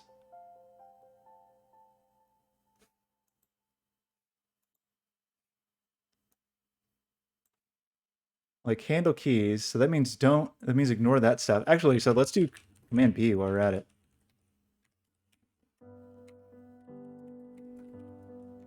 Oh, okay. That's a little better. So we need to bind. We did do this. Oh, yeah. I made tab go back and forth between two things. Anyway, so, but the problem is, are these keys sequences? Like, how can I bind a sequence?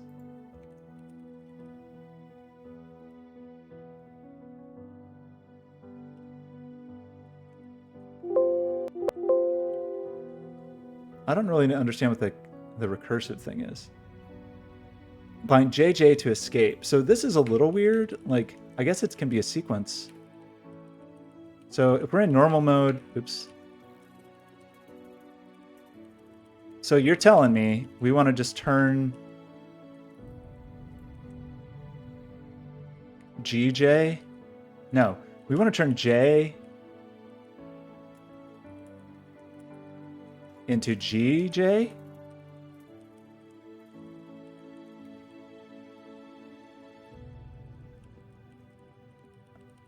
And turn K into GK?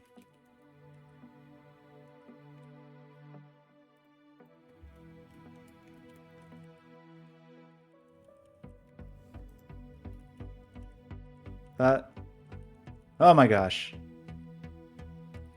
Seems good. And now I can do Command D and highlight all the process. Okay, this feels better, feels better, feels better.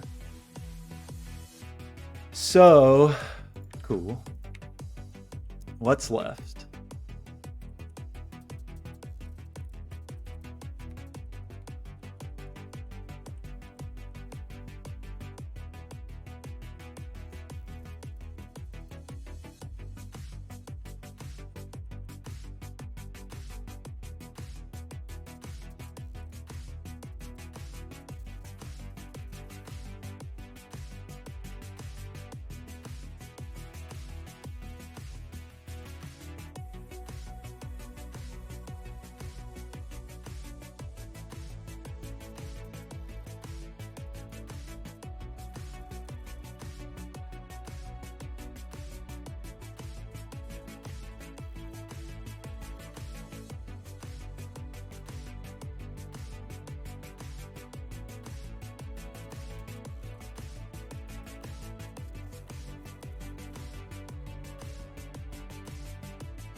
Okay.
Okay. Magic. Wait, what's magic? Did I do something magical? Okay, and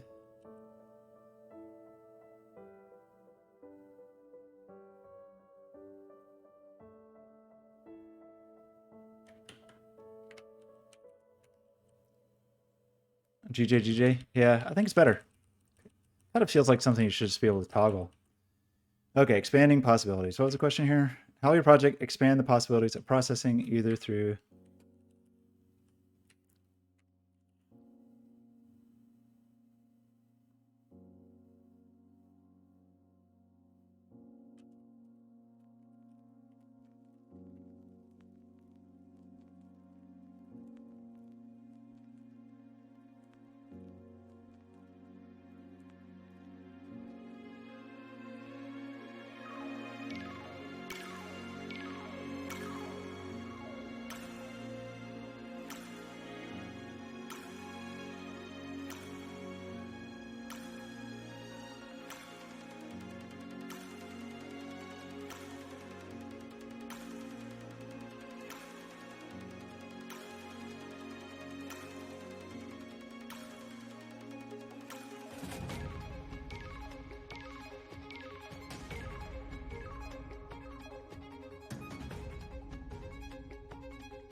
Servers back in for other.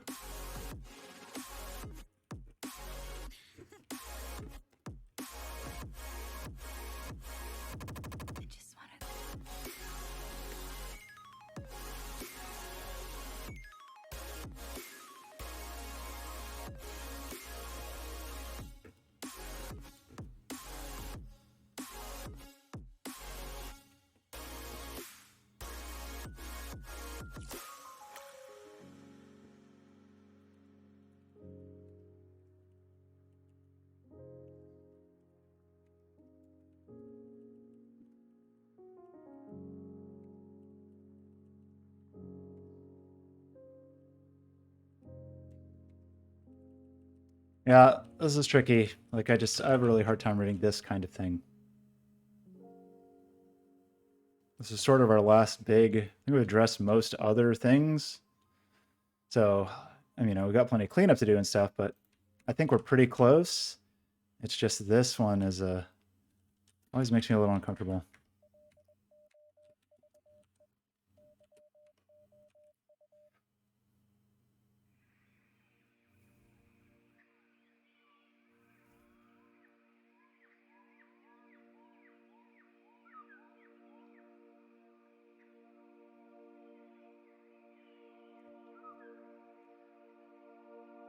Addressing nerds. I mean, it's about, like we do have some.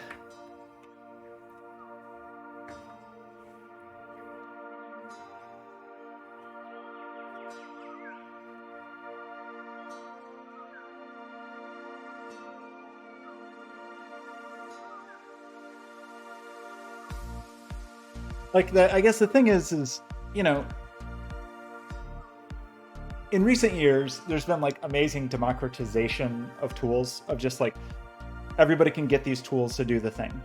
Like you don't need Maya, you don't need Cinema 4D, you can Blender, you can do the thing. You can get processing and you can make some stuff. It's so, tools are so accessible. And to some extent, there is like cloud server hosting and stuff like that is accessible and open, but it's just not that like the ease and simplicity of the processing world. Like it's so easy for anybody to open up processing and draw a circle.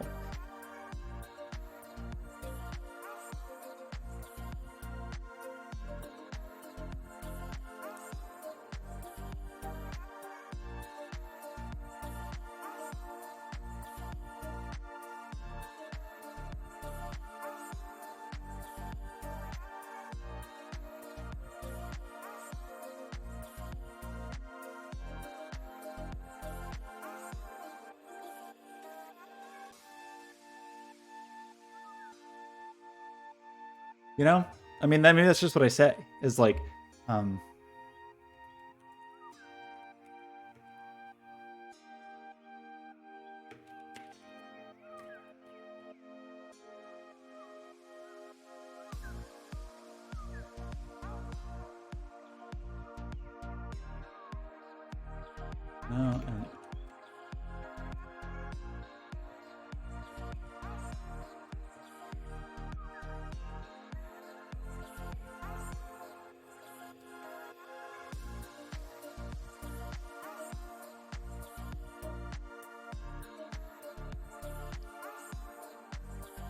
There are now a huge range. I really got to get out of here soon. Like in 15 minutes, I got to think about being done. Okay. It would be even. I mean, yeah, pretty much. Receive is going to be an event, but yeah, it would be kind of that close.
I don't know. I feel like that's not really what they're asking for, and I know what they're asking for, but like,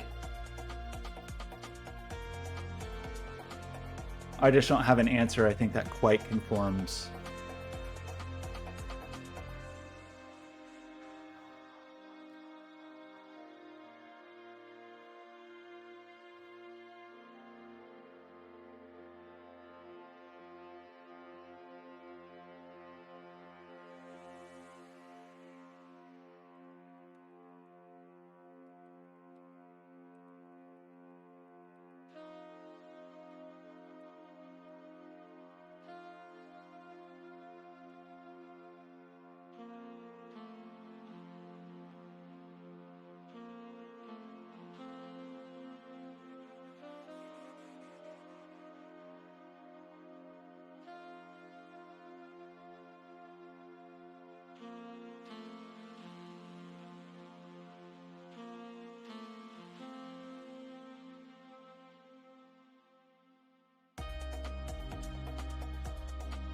I don't know. Maybe we leave it at that.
Because it's just kind of for new people, I guess, you know? Yeah, the callback. It's even simpler than that because, you know, like P5 provides like, you don't have callbacks usually. I mean, you can, but P5 just provides stuff like this, you know, like setup, draw, on mouse pressed or whatever is typically the processing kind of pattern. So it would be something like setup, draw, on network packet or whatever. So you don't even have to think about callbacks. It'll find this and call it for you if you have done it. So you would just have like a, you know, p5anywhere.connect and put in the URL given to you by the server. And anytime you wanted to send, you would say whatever you call it, anywhere.send. And then down here would be like on anywhere receive, whatever we chose to call it. It would be the client library. Now, I would want it to work with other stuff. Like I would want it to work with processing. So that's where it gets a little tricky because it needs to also just work if you are connected with WebSockets. And it can. There's no reason that it couldn't. It would just, it's not quite as out of the box, I think. So that's my aim.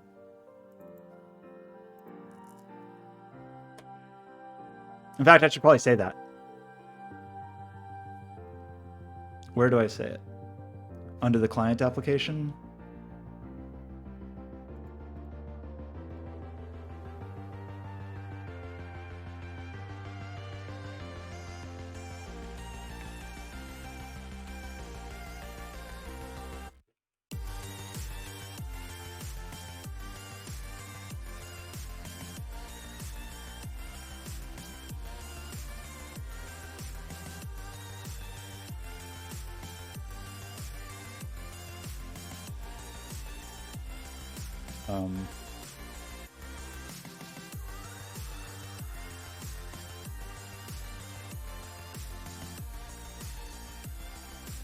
Whoa, that was weird.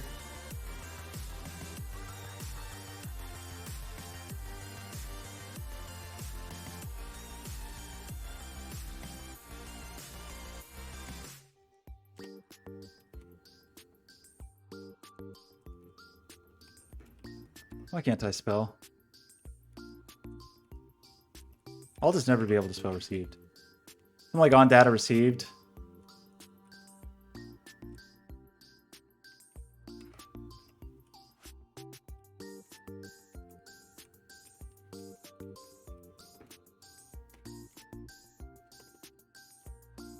Ugh.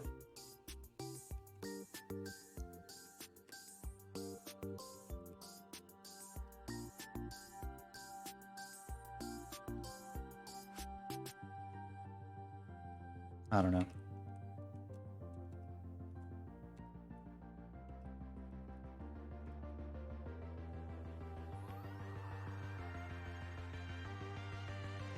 Usually be WSS, right?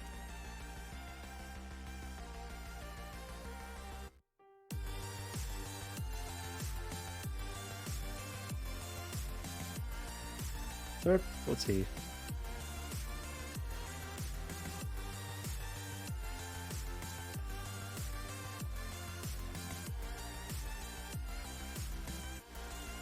What should we call this? Tiger, sleepy, robust.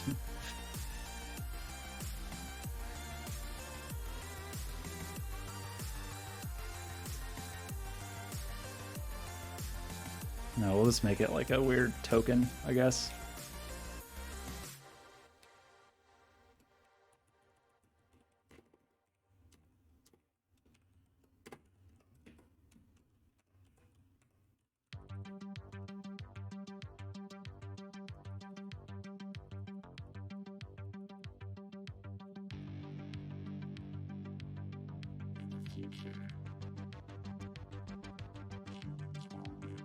Whatever, something like that. Life made this perfectly. WebAssembly? I'm not going to write the WebSocket functionality. I mean, this is going to be a pretty simple wrapper. I don't need any, like, I don't need serious business, I don't think.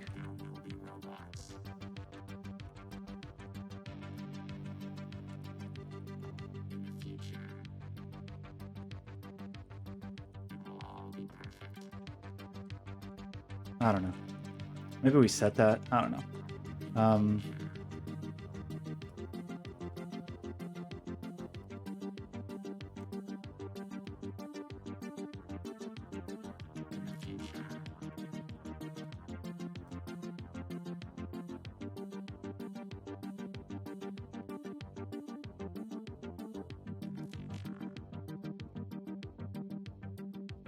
Probably want to JSON stringify that. So we don't have to.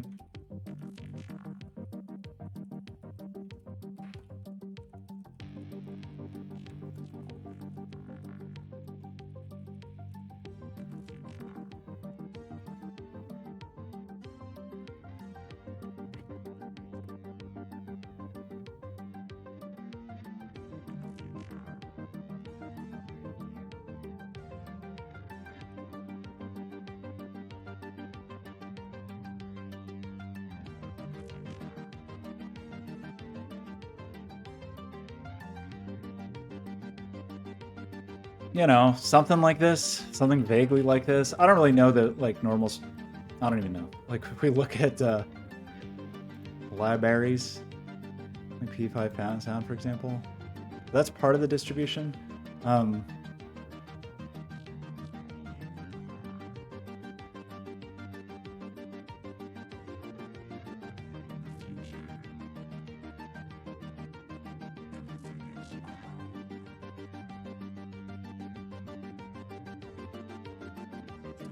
That's kind of cool.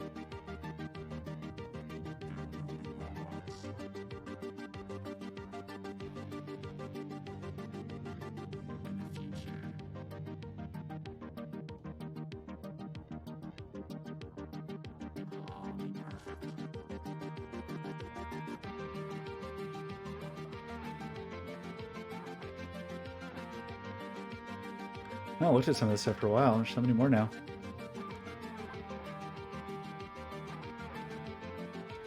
How does this work?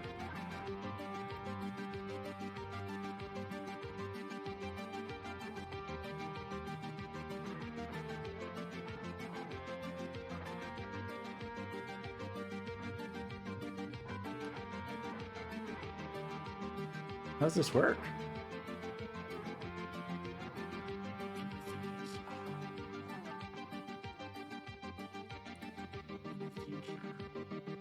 I don't think I knew you could do that.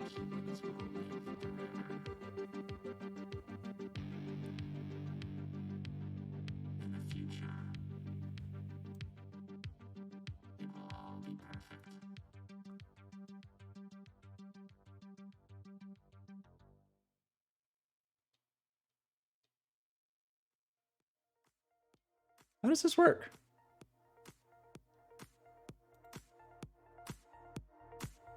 Can you send stuff across? I don't know. I didn't know you could do that. Service workers let you talk across sessions? Do you know you could do that? I don't know you could do that. That's cool. That's handy.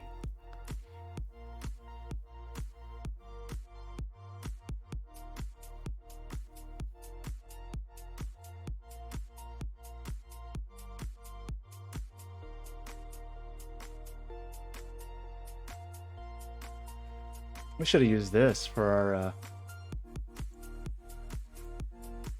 our bot.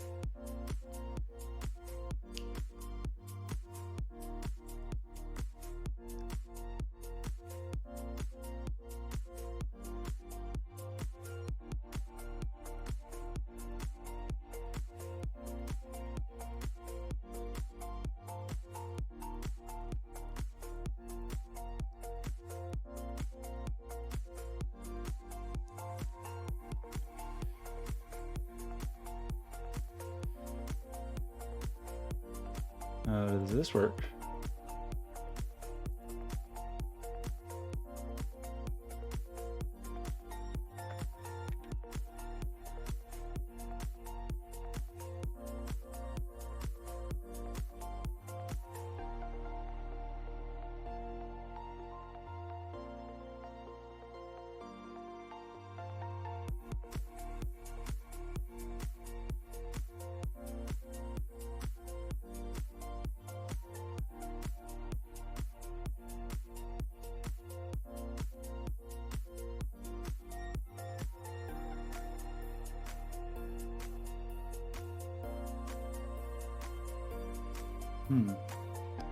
How do you work?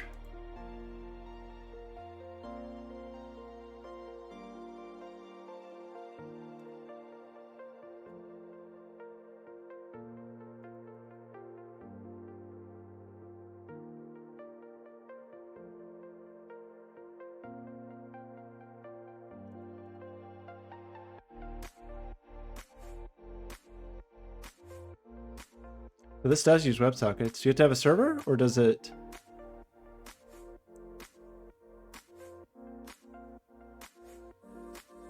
So it's local. Okay. So that's this. I mean, it's not too far from what they're doing, but it seems like they're very focused on local, where we would be focused on not local. Okay. I mean, I feel like Dan would have told me if somebody was, I was like too close here.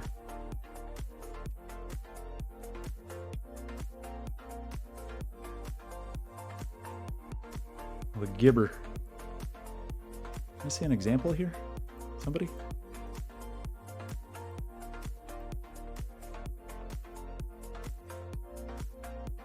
I don't really know what like the current state of that's like a new.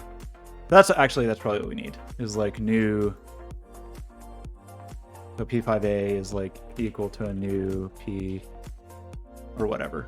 We would say like P5A equals a new P5 anywhere.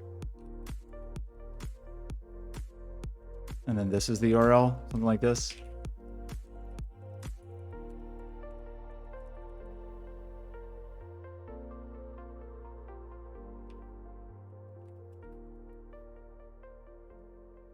Does that look like real code? Kind of looks like real code. It's not, but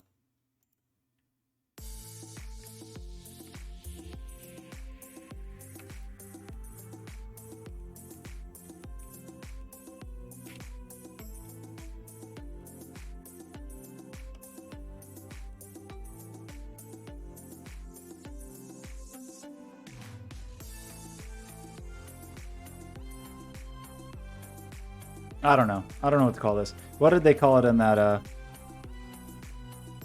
processing WebSockets guy?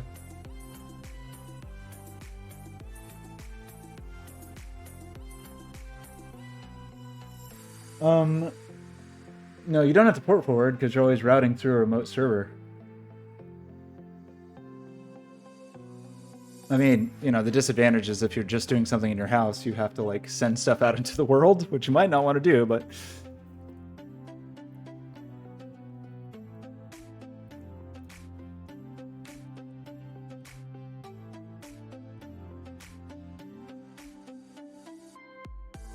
whatever. We'll just call it on receive.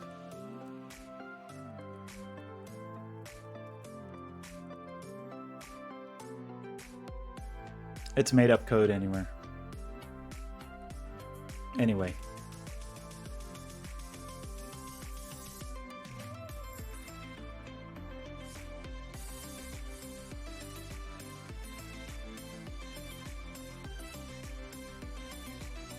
Yes. I mean, not only just open up a port, like forward, like use some like DNS forwarding thing or something, unless you know your IP. Okay, does this look like code? It kind of looks like code. As long as it kind of looks like code, that's probably good enough.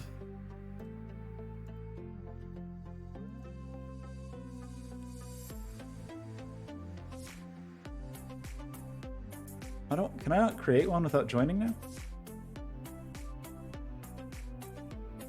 I thought they used to let you create without having to join.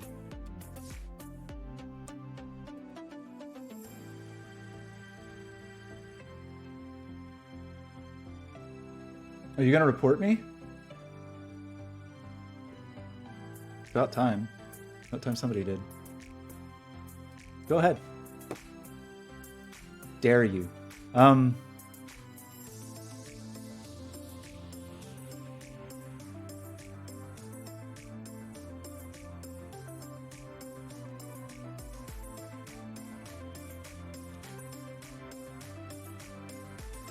What? Oh yeah, of course, that can't be a const. Whatever.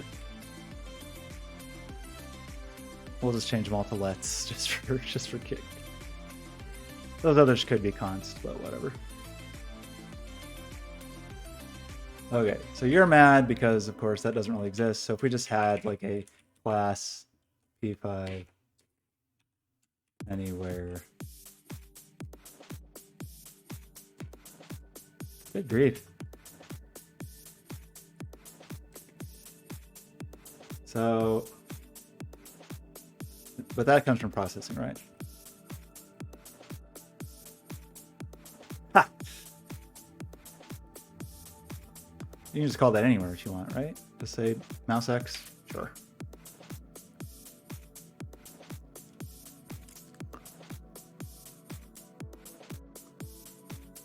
I mean, I guess if I'm trying to make the case that this example should be extraordinarily simple, we should just say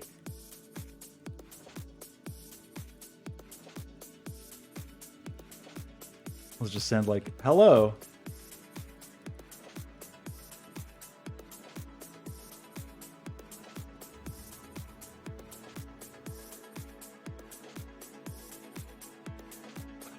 Something like that. Does that look like real code? It kind of does. I'm gonna go to the bathroom. Be right back. I have to stop soon.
Well, I mean, although by default, I think it wouldn't echo, so you actually wouldn't get your own message.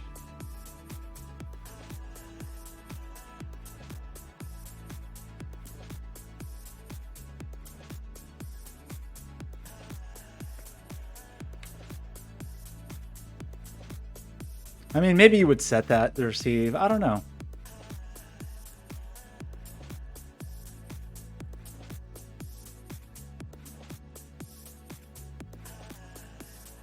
I don't know. Because by default, echo doesn't happen. So it'd be a little weird to do that.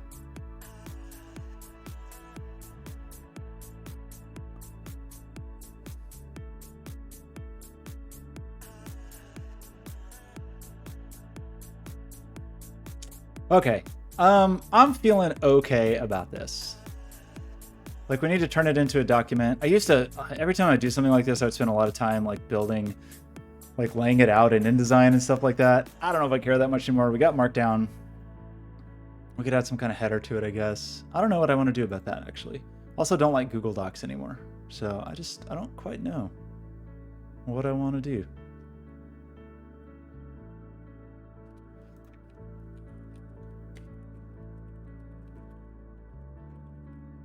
Can I put a language here?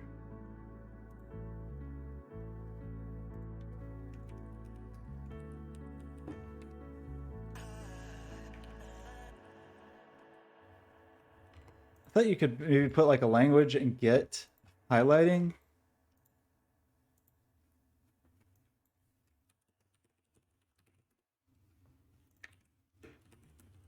And a code block. Yeah, where you could do like JS. This closed.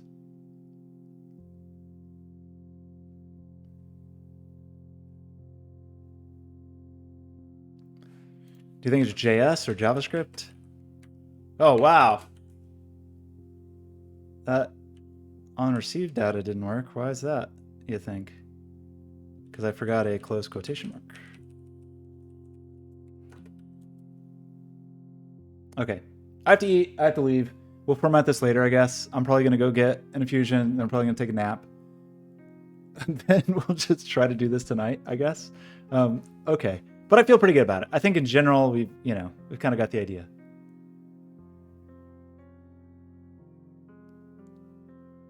Something like this. Okay. It's really not that bad. It was like kind of rough to start with.